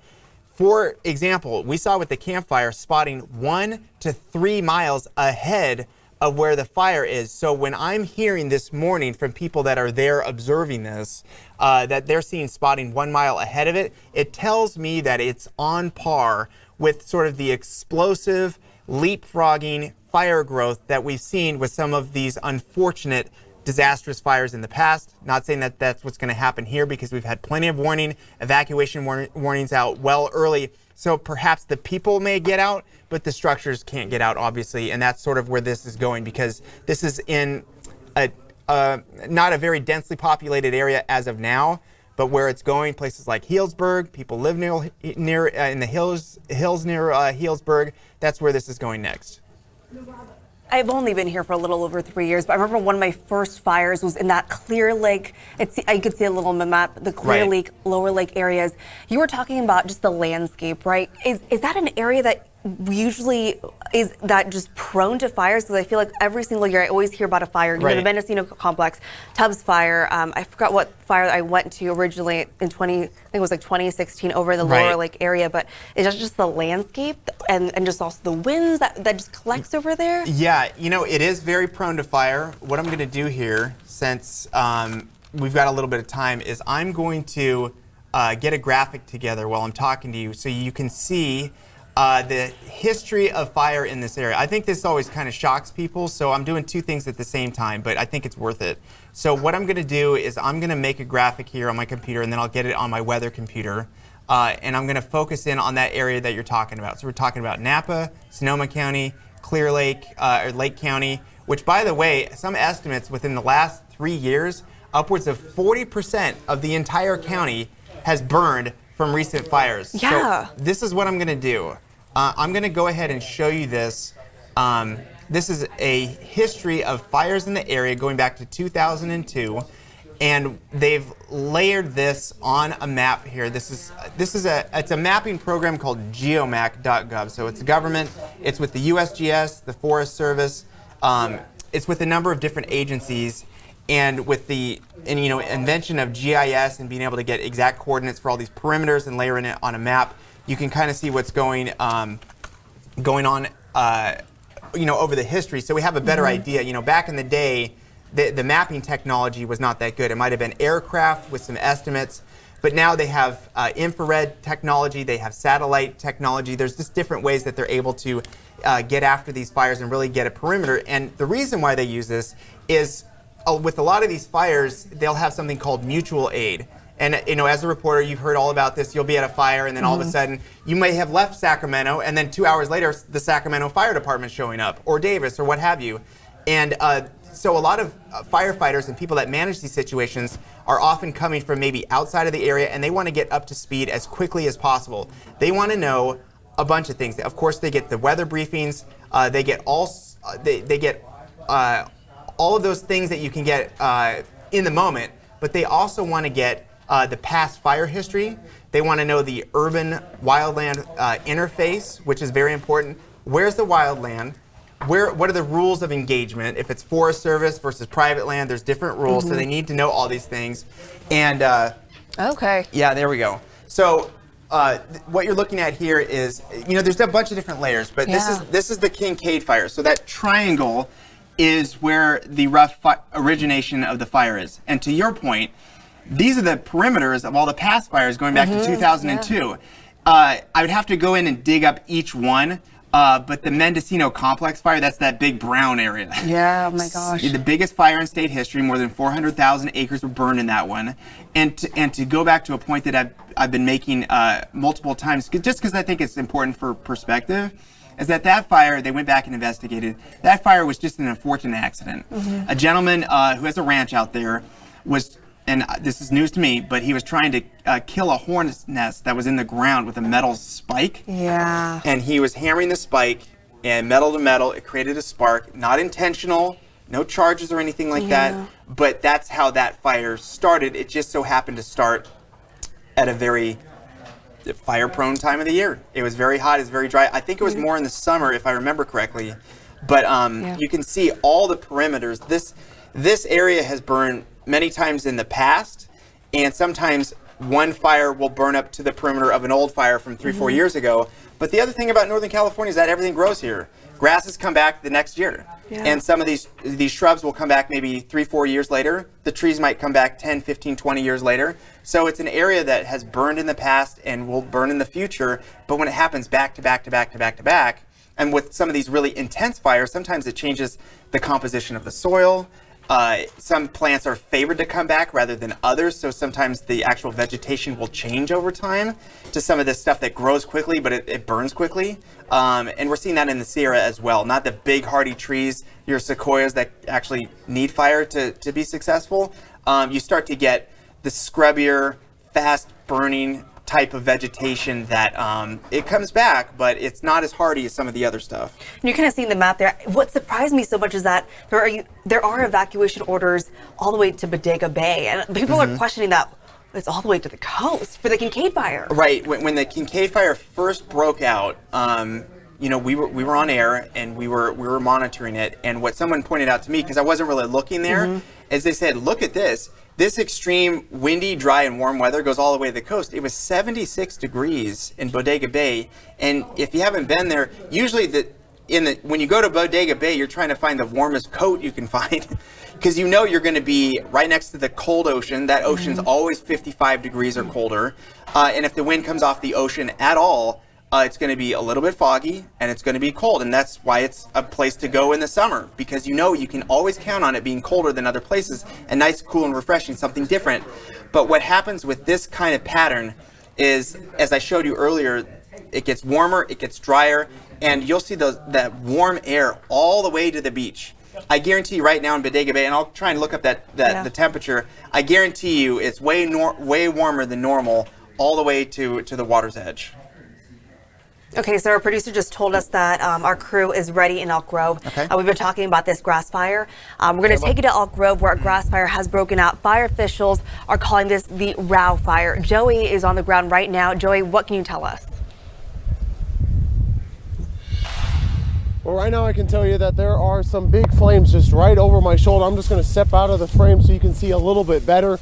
But we've been here for about 20 minutes now, and so far we've seen emergency crews just kind of getting rid of the flames just right on the side of the roads. We've seen emergency crews just head over to my east here and then head south over to where you can see all of those flames there. There are emergency crews fighting. At this time, the residents are on hold to evacuate. We're not sure yet at this time if people have actually started to evacuate. When we did first get here, I did see an emergency crew go up to a house, and then shortly after that, I did see the family, the people living in that house, leave shortly after. So right now you can see the flames here as they're continuing to grow just south of Eschinger and then east of Ed Rao Road.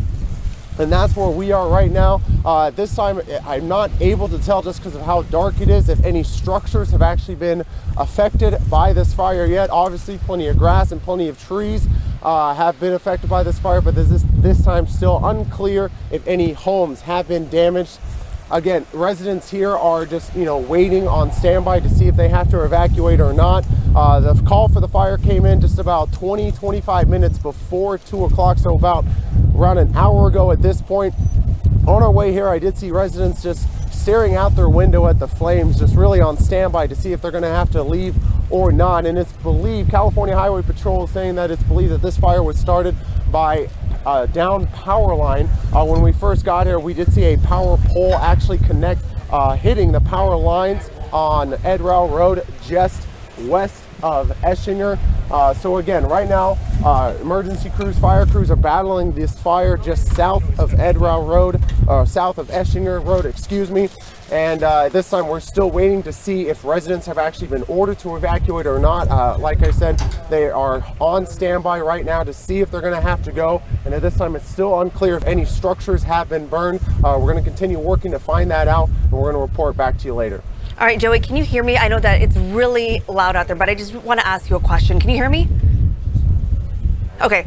Yes, did you see yes, a lot I of can hear people you. just waiting around? What are people, as you were traveling down there, did you see a lot of people just kind of waiting on standby? What did it look like out there? Well, it's very dark, very hard to see, but on our way here, I was looking out the window, just kind of trying to get a lay of the land, and I did see a what looked to be a more elderly couple just staring out their window down just east of where I'm standing now, and just really staring at the flames that are right behind me right now.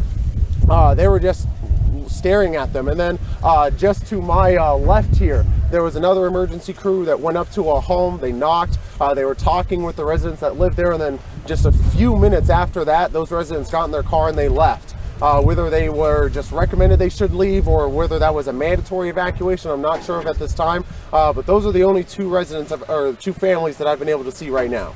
All right, thanks, Joey. Just stay safe out there. All right, I want to go back to Rob. Rob, I don't know if you were able to pull this up, but it looked so windy out there. Do we know what the wind gusts are looking like right now over there where he is? Because he said he had trouble seeing because it was just so dark out there, because it is what, like 3 o'clock in the morning right now. Yeah, let me go ahead and show you the latest wind gusts in the area, and then there we go. Yeah, we'll dial it up. Again, this is live, so we're making things as we go, just so we can give you the most up-to-date information. So in South Sacramento, they have the Sacramento Executive Airport, which is going to be your closest well-known weather sensor. And as I zoom in here, right there, a 39-mile-an-hour wind gust within the last hour. So I'm going to again highlight it right here so you can see it. That is the strongest wind gust in the area. And then we can tell roughly from the live reporter and what we know so far that the fire is roughly in this area right here. So this is going to be a little bit south of Elk Grove. I can tell you that the wind direction is going to be out of the north, and that's going to be pushing those flames from north to south, roughly in this direction. So again, we're just making this live so you can see it's going to be pushing down in that direction. So if the fire is south of Elk Grove, with your suburban area, with your winding streets, your cul-de-sacs where people live, for the most part, it's going to be pushing south of that area. But as the reporter mentioned, there are people that live there. There are small farms that have been there for a long time. There's grape growing there. There's ranch land. There's grazing. There's vegetation that could easily burn. And we know that with wind speeds like this that are not going to let up, folks. This is not going to let up. Definitely for the rest of this morning and well into the afternoon. That fighting that fire is going to be very dangerous. And what firefighters in other areas are saying is that it depends on the situation, but they may not be able to take it head on. They may be in more of a getting people out situation. I don't know what's happening on the ground. Perhaps the wind speeds aren't that strong and they are able to at least try and pinch it into an area where they feel much more comfortable, get it away from structures. Perhaps they have an opportunity to do that. But in general, we're seeing wind speeds where it's just really difficult to fight this stuff head on, for the safety of the firefighters as well. Yeah, and then also we have a comment here from Lisa on our Facebook Live. She said that she could definitely smell the smoke in the area. She's near Franklin in Elk Grove. I don't know how far that is from everything here, or people are going to be smelling that. Oh, hello, traffic. Yeah, well, what I'm doing is I'm trying to get a more precise map here, and this doesn't have all the streets on it, so we'll keep working on it. Yeah, we'll keep working on it. And remember, this is what's happening south of Elk Grove. We've got a reporter live on the scene. There's another fire that broke out in the Corning area, and we're going to obviously monitor that. But the one big one that's affecting hundreds of thousands of people evacuating is the one in Sonoma County. Yeah, the Kincade Fire. All right, thanks, Rob. We are following two big breaking stories this morning. A massive wildfire in Sonoma County forcing evacuations and poised to grow fast over the next day. We're also watching what's likely to be the biggest intentional power blackout in state history. And all this is due to dangerous fire weather conditions. Rob Carmark is tracking that, I think. I know he has a lot going on. I actually made him make a map for me of all the fires that were going on over in the Kincade area. Rob, I don't know. I'll just let you take it away. We got to make this stuff as it goes, because Ananda, we keep getting more information. And the whole point of this, look, let's be frank about this. This is 3 o'clock in the morning. We are here because this matters. This matters because we have new fires breaking out. We have people evacuating in our local area.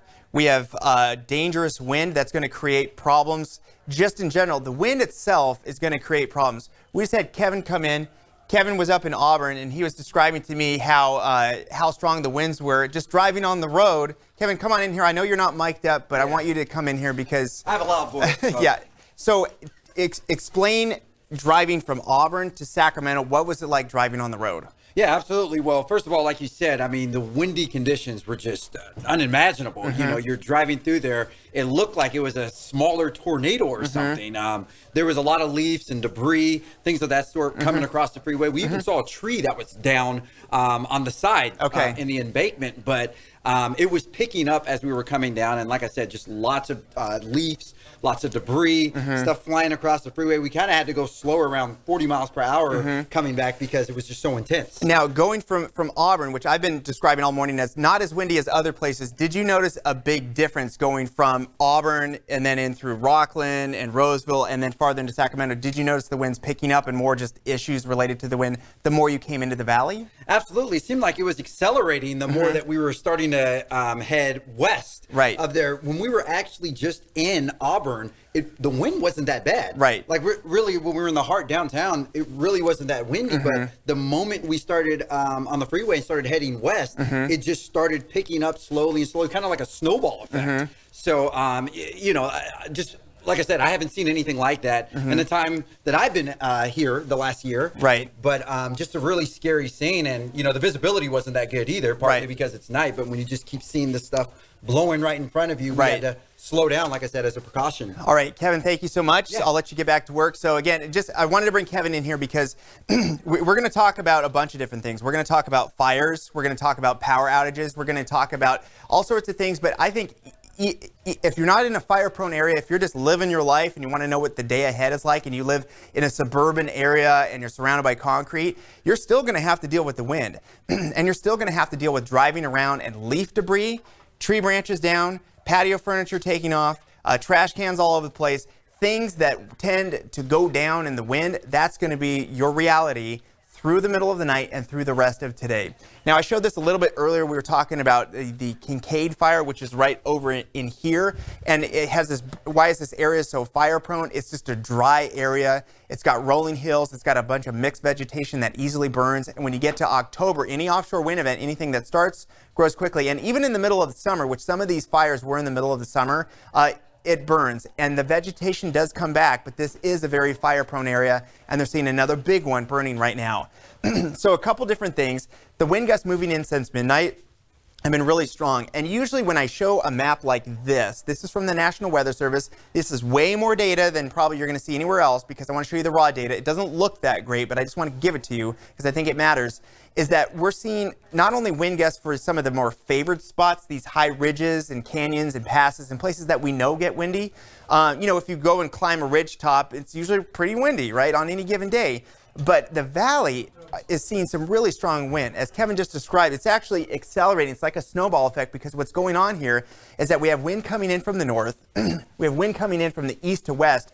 And as the wind moves down in elevation, it actually picks up momentum and speeds up. And you're going to get some of your strongest winds, not always up high. That's sort of where it's starting. But you're going to get your strongest winds this morning in the overnight hours, I would say for the valley floor at first, and then watch those wind speeds start to pick up in elevation. In other words, going back up the hill later on this morning into the afternoon. So we're seeing gusts in the valley, 50 miles an hour. Saw wind gusts overnight A couple hours ago in Reading, 66 miles an hour. And then, you know, some of these other ones, this is triggered. It'll show this bright red when it starts to show really dangerous, damaging wind. And this 70, this seems like it's out in the middle of nowhere, but this tells you a couple different things. This is not some historical map of what happened when the Camp Fire broke out. This is within the last couple hours. And what we can tell you is this: some of the windiest spots are in these very narrow canyons and passes. And then right next to it, you may see wind speeds that aren't that bad. Chico 29, but where the Feather River Canyon is and where the Camp Fire started, near a place called Jarbo Gap, we are seeing 70-mile-an-hour wind gusts. So again, some places are going to be way worse than others. And this also goes to the whole power outage frustration that we see again and again and again. And it makes absolute sense because you experience the world through your own eyes, through your own experiences, through your neighbors, through your family, through your friends, and your community.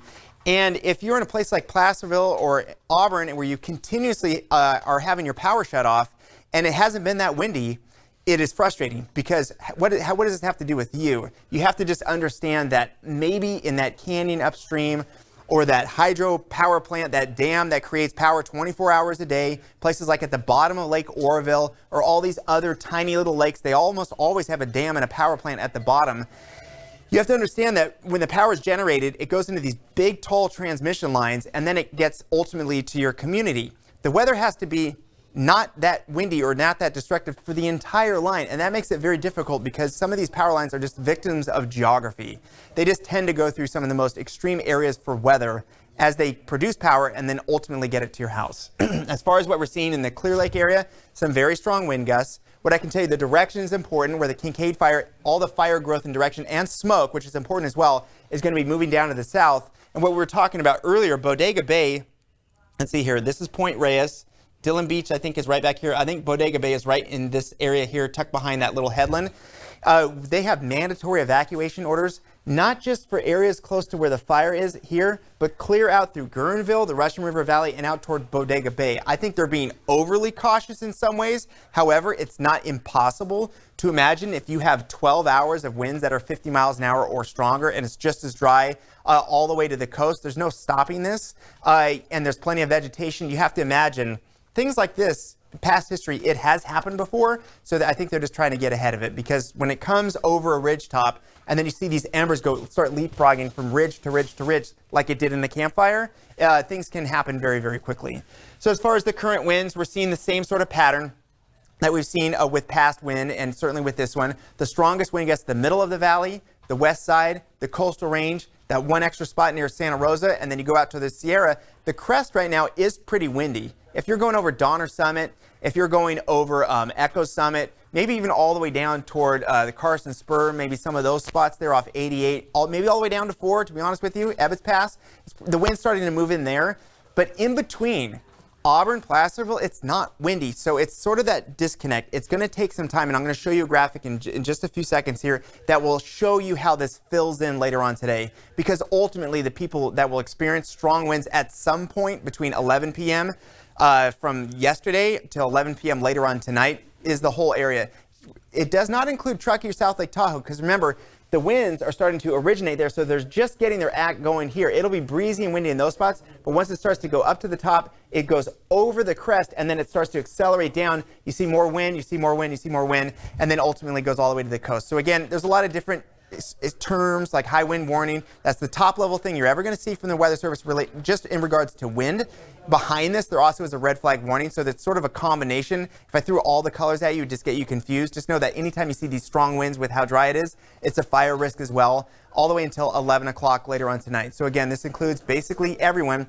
Absent from this is Truckee, South Lake Tahoe, and areas like Modesto and down to the south. I don't want to discount what's going to happen in Turlock and Modesto and some of those other areas. You're definitely going to see some strong winds, just not as windy as some other areas where it's really hitting those other levels. And what's remarkable is that this really was like a switch. People that were in this building that have been here overnight, Ananda I know has been here since very early in the afternoon. Nice day, 80 degrees on a Saturday, beautiful weather. How in the world is this going to come together? Well, meteorology has come a long way. And looking ahead, in the background, in the weather world, all of us meteorologists sit there and we start chatting about, hey, what's next, what's going on? And we were all put a pin on this date, this looks like we have something pretty serious coming our way. And then each day, the models got more accurate, more refined, and just as strong, if not stronger.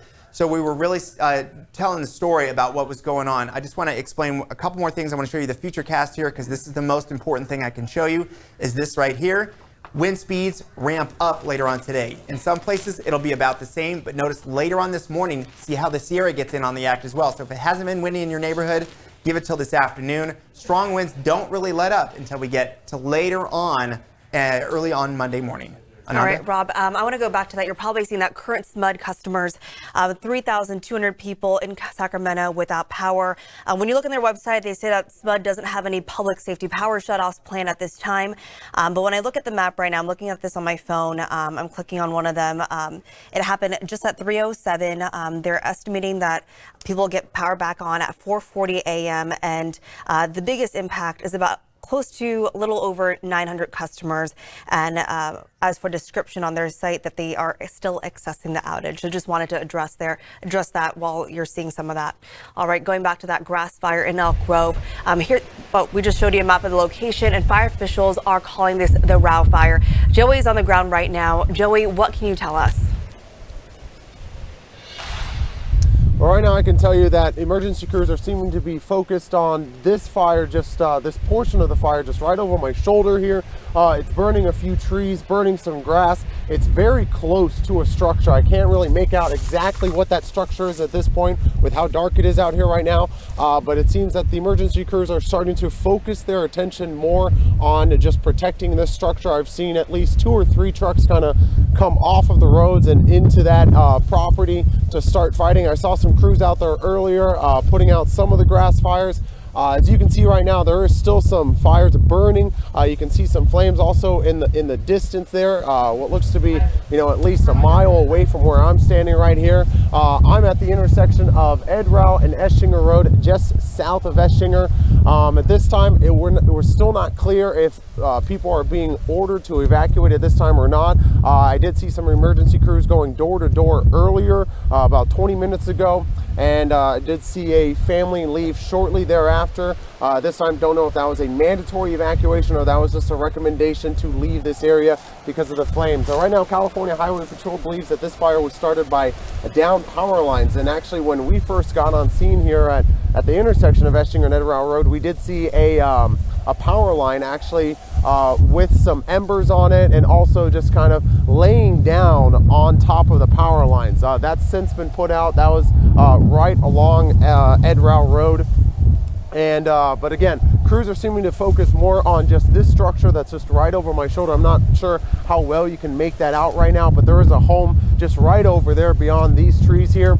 And like I said, 2 to 3 more emergency crews have come to that area to try to focus on the flames right there, what looks to be as they try to protect it. Obviously the wind is a big factor with how strong it is. You can hear it for yourself.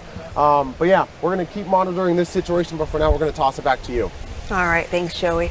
Well, tracking our latest current wildfire, the Kincade Fire in Sonoma County. The latest update from CAL FIRE shows the fire is now at just under 26,000 acres. 77 buildings have been destroyed, including 31 homes.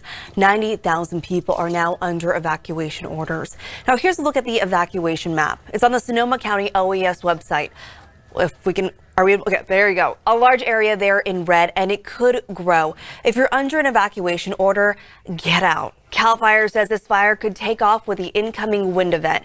We can send this map to you. Just text Kincade to 916-321-3310.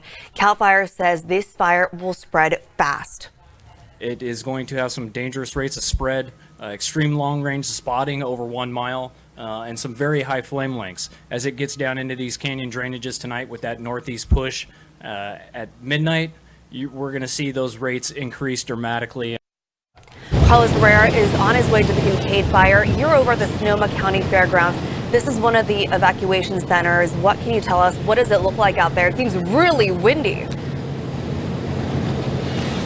Yeah, very windy, a lot of debris, really making it difficult to listen, and kind of trying to cover my face here so it won't get into my eyes.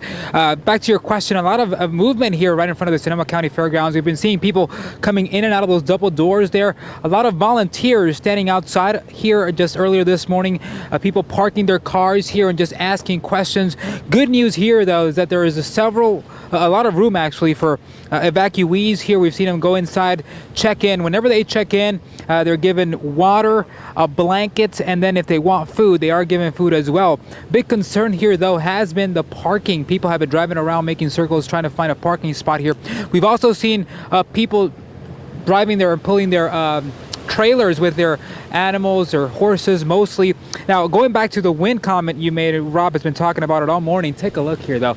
We've seen those trees blowing debris all over the ground here. We've seen dust devils kind of forming on the ground as well. People walking around with their goggles or covering their faces to make sure that debris doesn't get into your eyes, making it very difficult. So we can imagine how difficult it is for the firefight out on the lines as the wind continues to blow. Last check was wind blowing at about 20 miles an hour coming out of the northeast. So again, those winds will only get stronger as the day progresses. And we know that the fire, the Kincade Fire, continues to expand in terms of evacuation. We have video of last night, just a couple of hours ago actually, as people in a hospital at the Sutter Santa Rosa Regional Hospital were being evacuated there. There was no immediate threat at the hospital, according to CAL FIRE, but the hospital moved it from an evacuation warning to a mandatory evacuation. As you can hear just how strong these winds are here at the Sonoma County Fairgrounds. Now, about 100 patients and about 10 to 20 ICU patients there at the hospital were now moved to hospitals in Novato, Marin, and San Francisco. We also know the Sonoma Sheriff's Office told us that inmates at the North County Detention Facility were cleared Saturday and they were taken to be housed in Alameda County. So again, a big concern there. Now, in terms of power outages here, we know that PG&E has de-energized several counties in this area because of fire threat. We know Sonoma County issued a civil emergency message alerting people that about the evacuation order, and that PG&E was expected to shut off power in most of Sonoma County today. That may limit, of course, the department's ability to warn people. So everyone here knows if you're under evacuation warning, you should heed to that evacuation orders. About 90,000 people are under evacuation right now. About 50 buildings have been destroyed, and images of that fire really strong. Now, I want photojournalist Mark Willis, if you can pan over to my right, you can see more people being brought into this evacuation center here, the Sonoma County Fairgrounds. This is what we've seen all morning long as we got here earlier. People being brought in with wheelchairs. Some people I spoke with earlier say all they have with them is a blanket and some pillows, leaving all their belongings at home. Their main concern is when they come back home, are they going to have anything to come back home to? They're hoping for the best. And one of them actually, as I made my way inside the Sonoma Fairgrounds, they were walking out, they were looking at the wind blowing. They said, gosh, we really hope, praising, of course, some people religious say we pray to God that these winds die down and that I can go back and find my home where it is. For now, we'll send it back over to you, Ananda. A lot of concern here at the Sonoma County Fairgrounds. Yeah, Carlos, it was heartbreaking to see one of the shots behind you with the lady in the wheelchair, and you were talking about people not knowing if they're able to go back to their belongings anymore. Just really heartbreaking to see. Or like, Carlos, thank you. And Ananda, you see that individual had a lantern, because all of this, remember, this is a different era. All of these evacuations are happening without power. They're happening in the dark.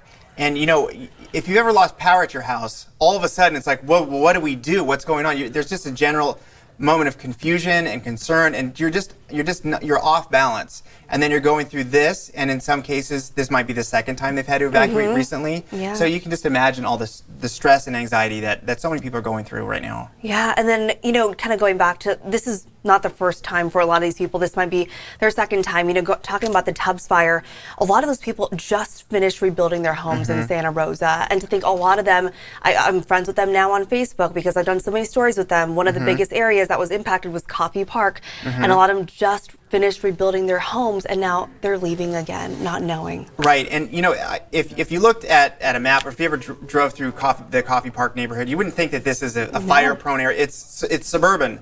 It is cul-de-sacs. It's meandering streets. It's nice green lawns. It's stuff like that. But right next to it, you know, was an open area, and that's one of the concerns, because you know, the Kincade Fire, what you're looking at here, and these are live images. It's not live streaming necessarily. It'll pick out an image every few seconds or so and update it, so you might see the camera jitter a little bit there. But what this is a network, and we shared this on our Facebook page, so you can have access to this. If you're watching us live right now, in the comments, if you don't see the link, you can scroll up. You know, it's a big beefy link, but click on it because people want to get access to this to monitor this fire. The arrows tell you which way that the camera is pointing, so you can kind of see roughly where it is, and if you do the mental math there about how far away it is from where the camera, but what you are looking at is something that you should not be seeing. You should not be seeing bright lights, especially during a power outage in the middle of the night, but the bright images that the cameras are picking up on are fire and flames, and just you know, you could see some of the low-lying flames along the grass, but there's spotting out to a mile ahead of the fire line.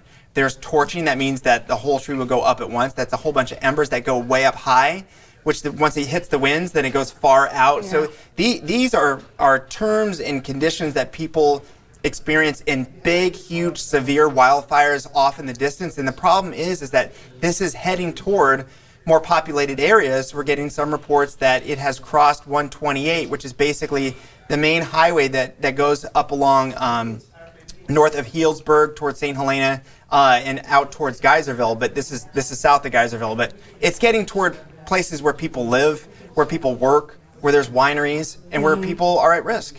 Yeah, and it's just, I'm like thinking about one of my friends right now because, you know, she had to leave her home 2 years ago, and it's an historic home. So, I mean, people can't be replaced, but also it was a historic home, so she's really worried about it too. She lives in Sacramento, so I'm just thinking a lot of the people out there, and also with the evacuations right now, because Santa Rosa was just under a recommended, I guess that's how you call it, a recommended evacuation order just a few hours ago. Right. Yeah.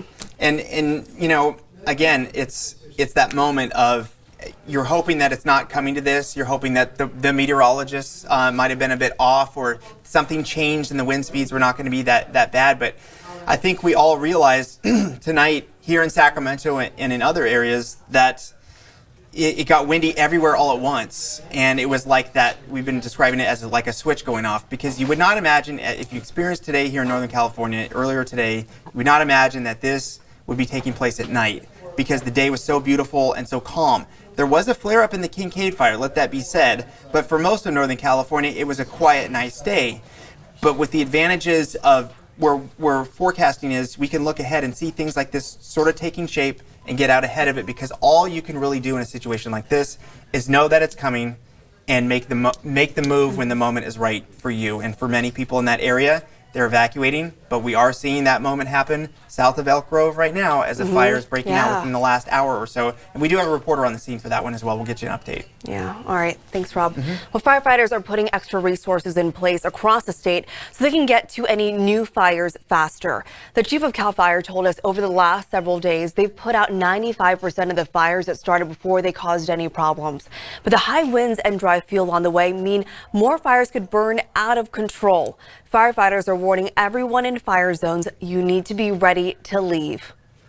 It's important for everybody to understand this is the time of year when the fire starts that we can't put out in that early stage.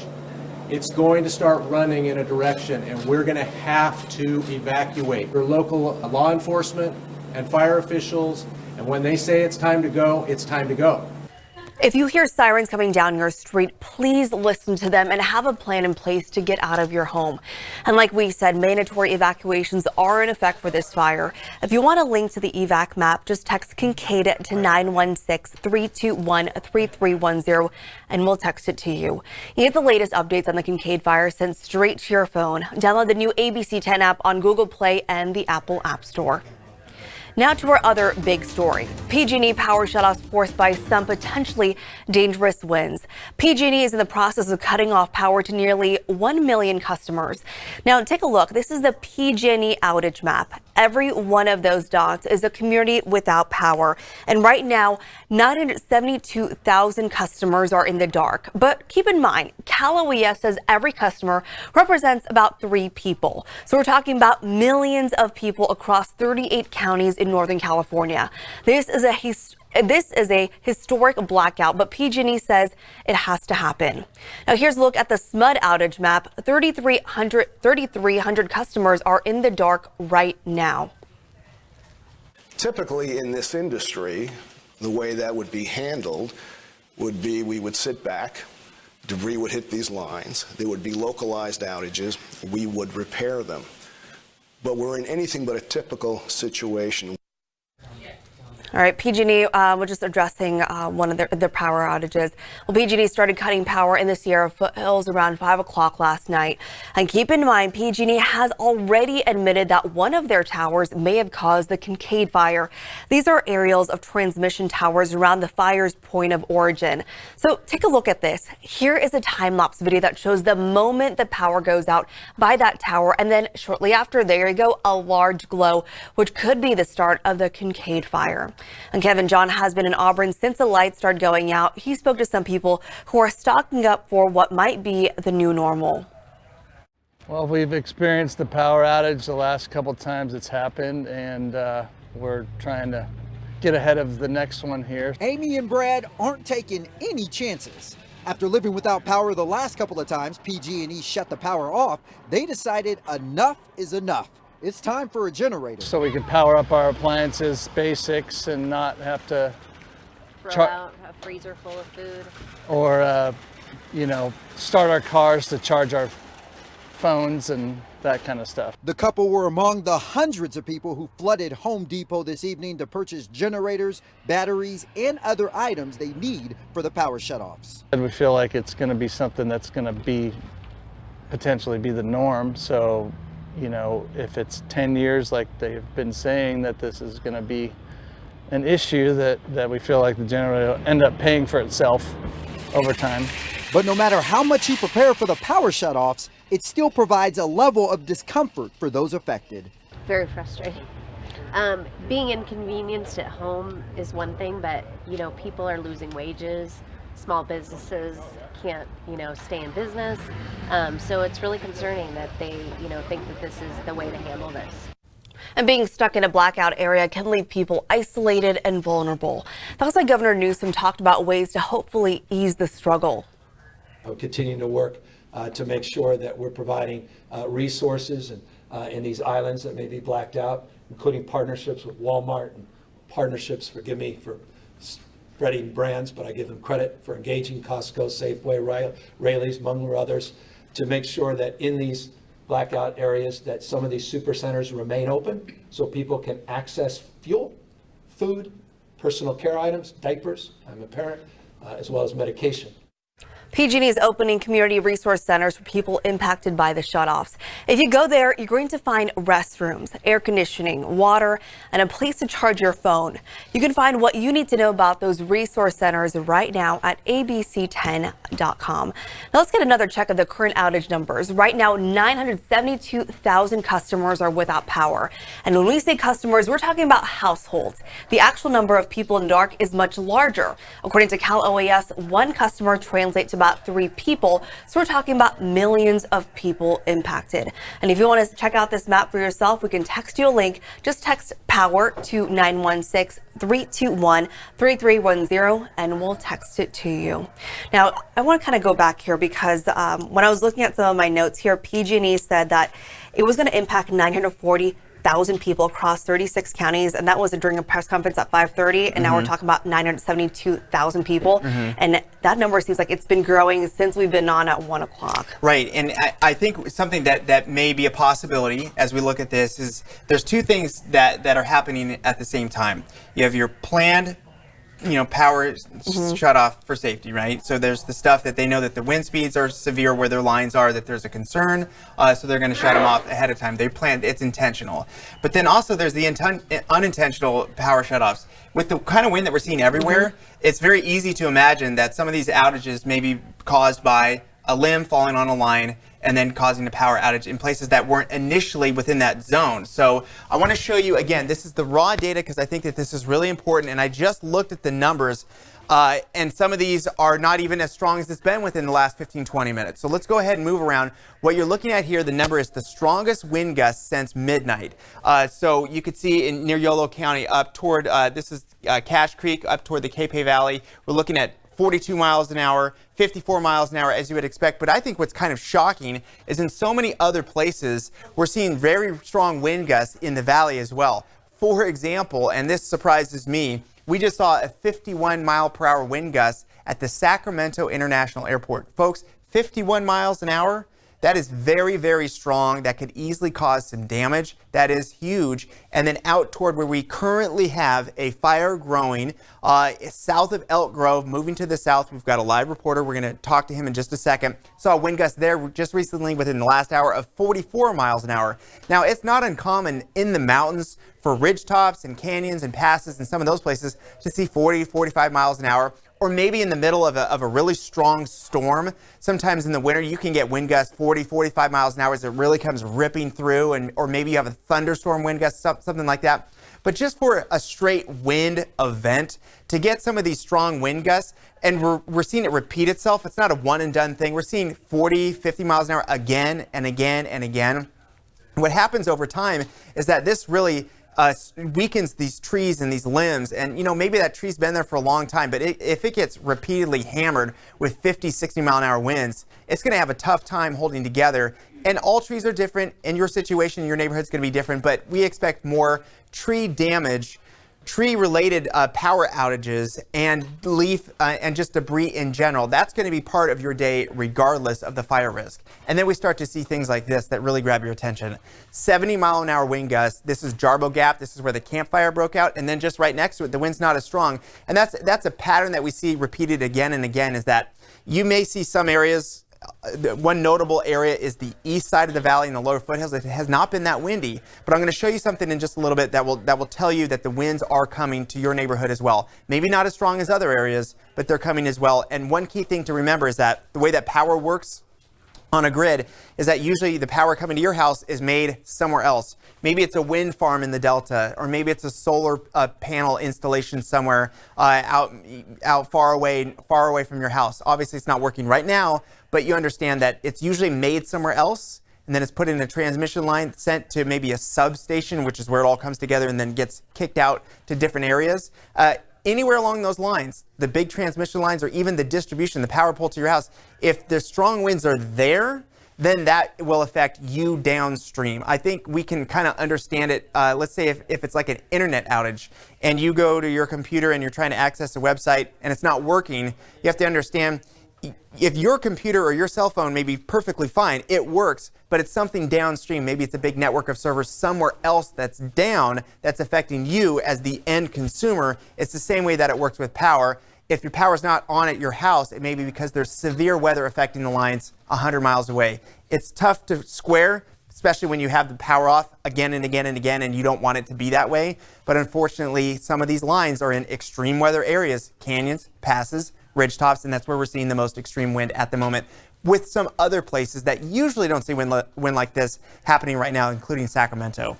So let's go ahead and take you through some of the current winds. Again, you can see most of the strongest winds kind of favored toward the central and western portion of the valley, but over time, because remember, this is very early in this until 11 o'clock tonight. If you are in a purple area, if you're in Sonora or Arnold or Placerville, obviously Sacramento, Fairfield, once you start to get to the Delta, Stockton area, you're kind of on that bubble, but there is a zone there that we're not going to see winds as strong as other areas. I still think if you're in Modesto, you're looking at 25, maybe 30 miles an hour, but not as strong as other areas. Still to be concerned for wind issues, driving issues, dusty, things like that, but the big concern and fire concern is for this area in purple now, all the way through the rest of tonight. In some of these spots, it's going to be a couple hours after sunset. and the sun isn't even up yet. So this comes on the heels of a perfect weather day. I really have to say, in meteorology, and I've said this multiple times this morning, we've come a long way. We saw this on the horizon as a put a pin in this time frame because we see some major things lining up,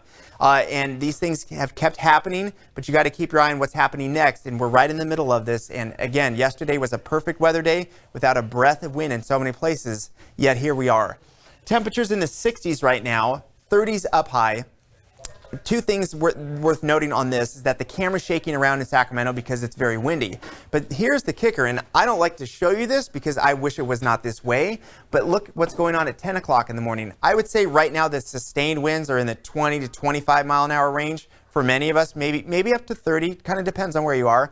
But look what happens 6 hours from now. It's still the same. What about 11 noon? It could actually get stronger, and it doesn't start to really get better till later on today for the valley, but then as I'll show you, it does move up in elevation. The reason why this is happening, just for a little explainer, if you want to know, you get wind by the difference in pressure, high to low. That's the way it goes, almost like water going downhill. The stronger the high, the higher the mountain. The stronger the lower the valley. So you get a big gradient, you get strong winds. That's one part of it. You're going to get wind out of this no matter what. But the way that it's directed, going from land to ocean, that's an offshore wind. That's a drying and often a warming wind, and that's what fire loves. Fire loves dry and windy and also warm. And when this pattern sets up, which it often does in California, let that be said, you do get these offshore wind events. What's different about this one is that this is very late in the season after multiple offshore wind events. So the vegetation that was dry already has dried out a lot more since the first one a little while ago. That's number one. Number two, it's just stronger. The wind that we're seeing now is on par with what we saw a couple years ago with the Tubbs Fire near Santa Rosa with wind gusts 70 miles an hour. We're seeing that. And if you hear other different terms for this, I like to say offshore wind event because that's essentially what's going on.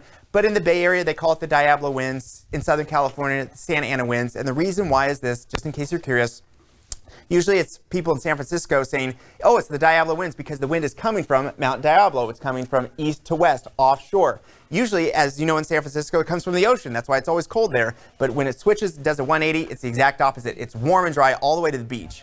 Same thing with Southern California. If you're in the LA basin, it's coming from the Santa Ana area. And that's why we call it the Santa Ana winds in Southern California. So here's the most important thing, and then we'll get to our live shot here in just a second. When does this stop? We'll take you forward a couple hours. Still just as strong. Still basically just as strong as the sun comes up. Notice that the coastal areas may start to see a little bit of relief later on today, but the wind's still strong up high in the mountains and expanding to many areas. We'll fast forward to the moment where we can all feel better about this. Early Monday morning, the winds everywhere start to calm down. Ananda? All right, thanks, Rob. And we're following that grass fire that just broke out of Elk Grove. And here's a map of that location. Fire officials are calling this the Rao Fire. Joey's on the ground right now. Joey, what are you seeing? I heard you just spoke to the PIO, the Public Information Officer.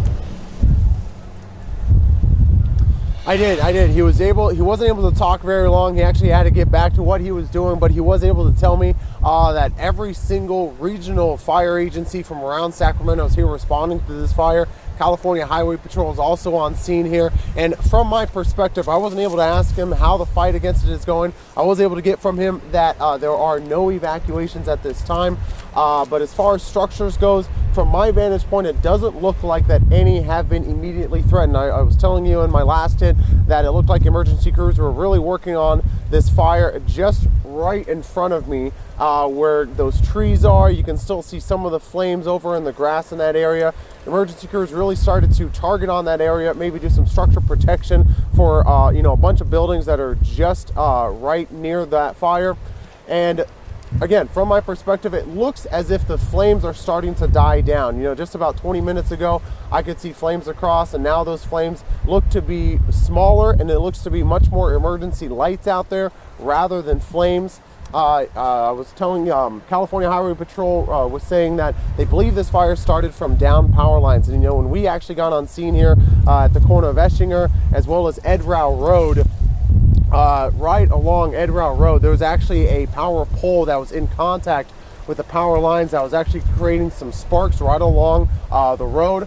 Crews were able to get there and put that fire out. I saw them going some door knocking and talking to some residents. Residents did leave, but again, no mandatory evacuations, maybe just a recommendation like, hey, just get out of here just in case, you know, especially with these winds that are out here again. And then when we were on our way, I also saw 2 residents just looking out their window, just really waiting for that evacuation call.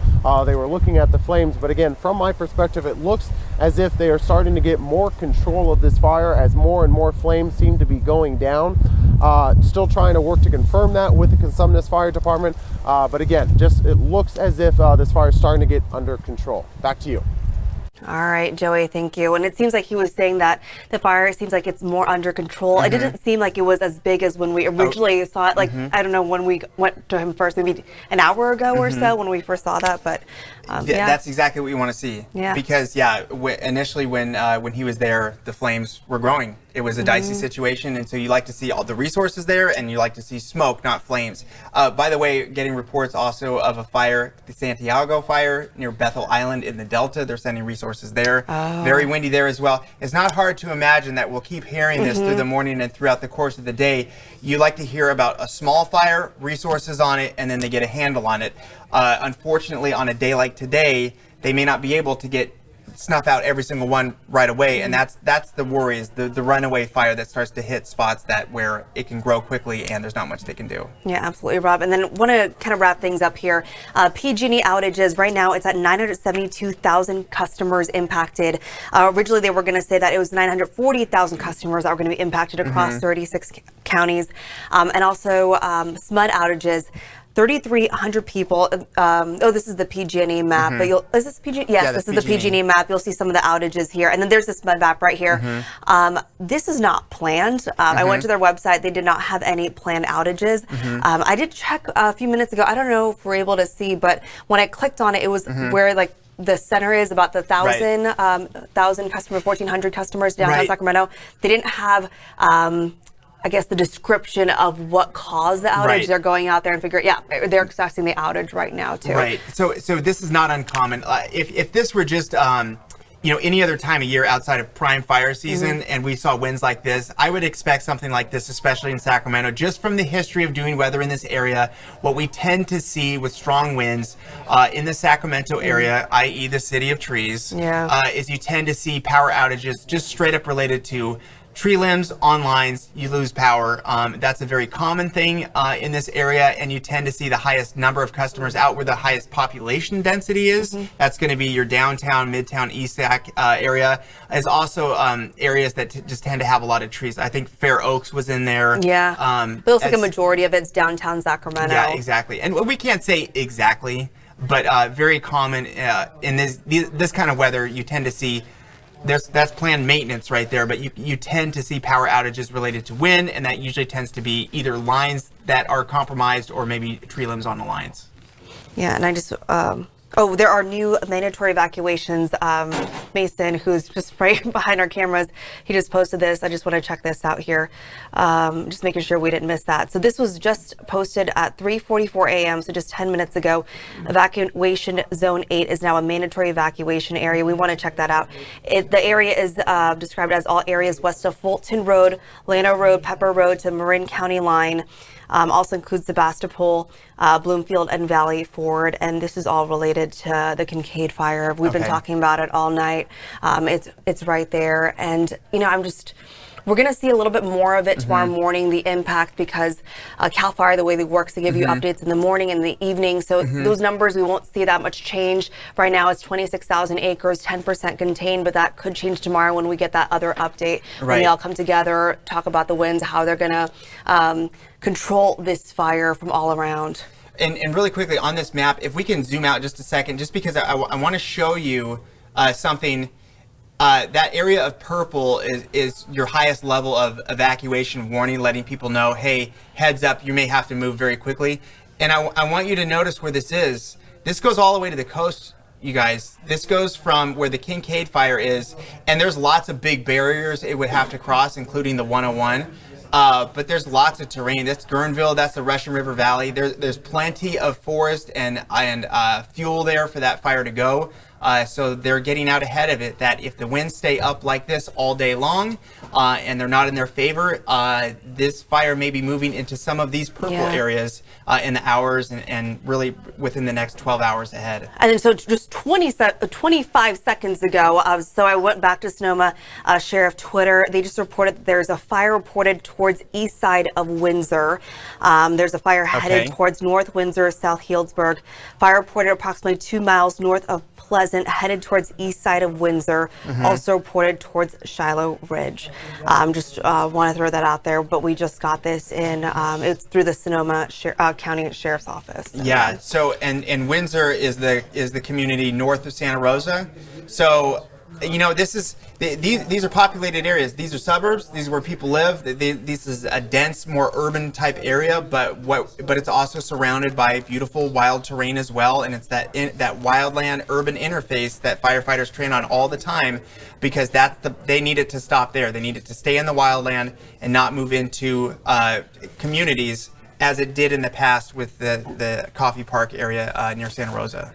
Yeah, okay, so with the Twitter up, so it was just, so now it's like 47 seconds, but yeah, right there, fire reported towards east side of Windsor. So this is where I got my information. And a lot of officials will do this. They'll put a lot of information on Twitter. That's how we get it sometimes, through Facebook, and that's how everyone gets their information, and also with Nixle as well. That's another important thing to remember. If we can scroll back up, because I saw a place right there, it does mention Coffee Park right there. So, you know, a couple years ago, that was one of the areas that I think really shocked a lot of people, because, you know, a lot of people live in suburbs, live in these meandering streets with sidewalks and green lawns and street lights, and it's not known as being an area that would be leveled by wildfire. However, that did happen in the middle of the night with winds like we're seeing now in places like Coffee Park near Santa Rosa, and here we go again.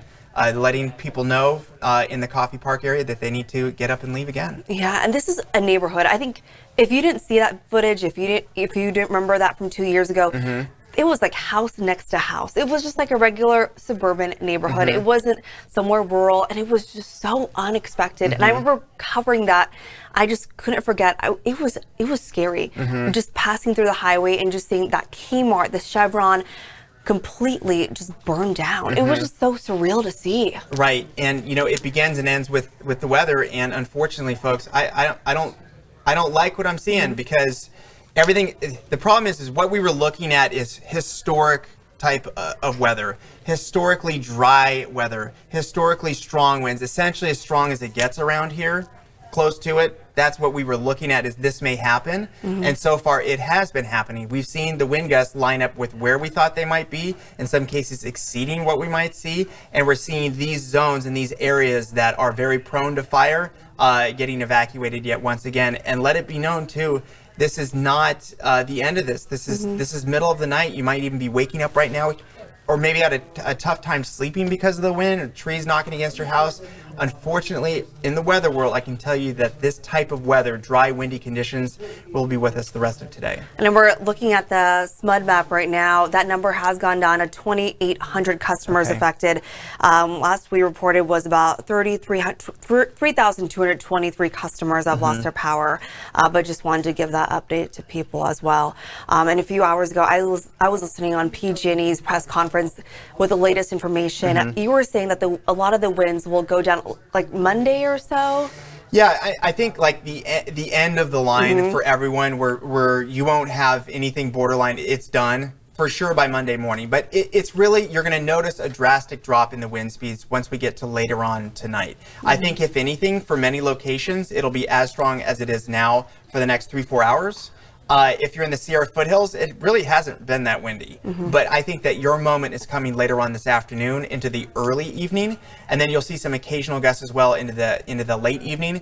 But by late tonight, officially, high wind warning, which is top level for wind, and I would say fire risk as well. That's going to be ending by 11 p.m. tonight. But remember, it's a bit staggered. It's not a hard start and stop time, but roughly late evening is when we're looking at for winds to start to calm down And by Monday morning, I think we'll be in much better shape. And also a reminder for people, that doesn't mean that your power will go on when those winds start going down, because PG&E said that they have to go out. They have about 6,000 field personnel in position to go out to assess some of the damage once it's de-energized. And it's going to take about 48 hours after they get the all clear to go back and just make sure everything's okay. Right. And you know, I don't know if you've seen this, but we've done this story here at ABC 10, is that after they went out, they put out a number of images of damage to their lines. Yes. And, you know, to their defense, they were saying, see, if we had not shut off the power, what would have happened? But what a lot of customers pointed out is what's going on with your vegetation management around here. How could you possibly have this much damage? Because that offshore wind event was strong, but it's not as strong as this one. So I imagine we're going to see a lot of damage out there when it's all said and done. Yeah, and I'm curious about that too, because when I was looking at some of that footage, they said it was 100 instances of damage that first time around. So I'll be curious to see what happens this time around with a larger scope that we're talking about. I think it was, what was the last number that we got? 972,000 customers impacted, millions of people. Right, millions of people, and they want this to be over. They want the power to be back on, but again, from my perspective, forecasting, I see the same kind of damaging wind and dangerous fire weather wind through the rest of this morning, a good chunk of today. By this evening, it starts to get better, but we got to be on guard and just get through this. We're all in this together. Yeah, and these outages are going to cause problems across Northern California. And ABC 10 will be with you every step of the way. We're going to take a short break right now, but we'll be back here online and on TV in about an hour at 5 o'clock.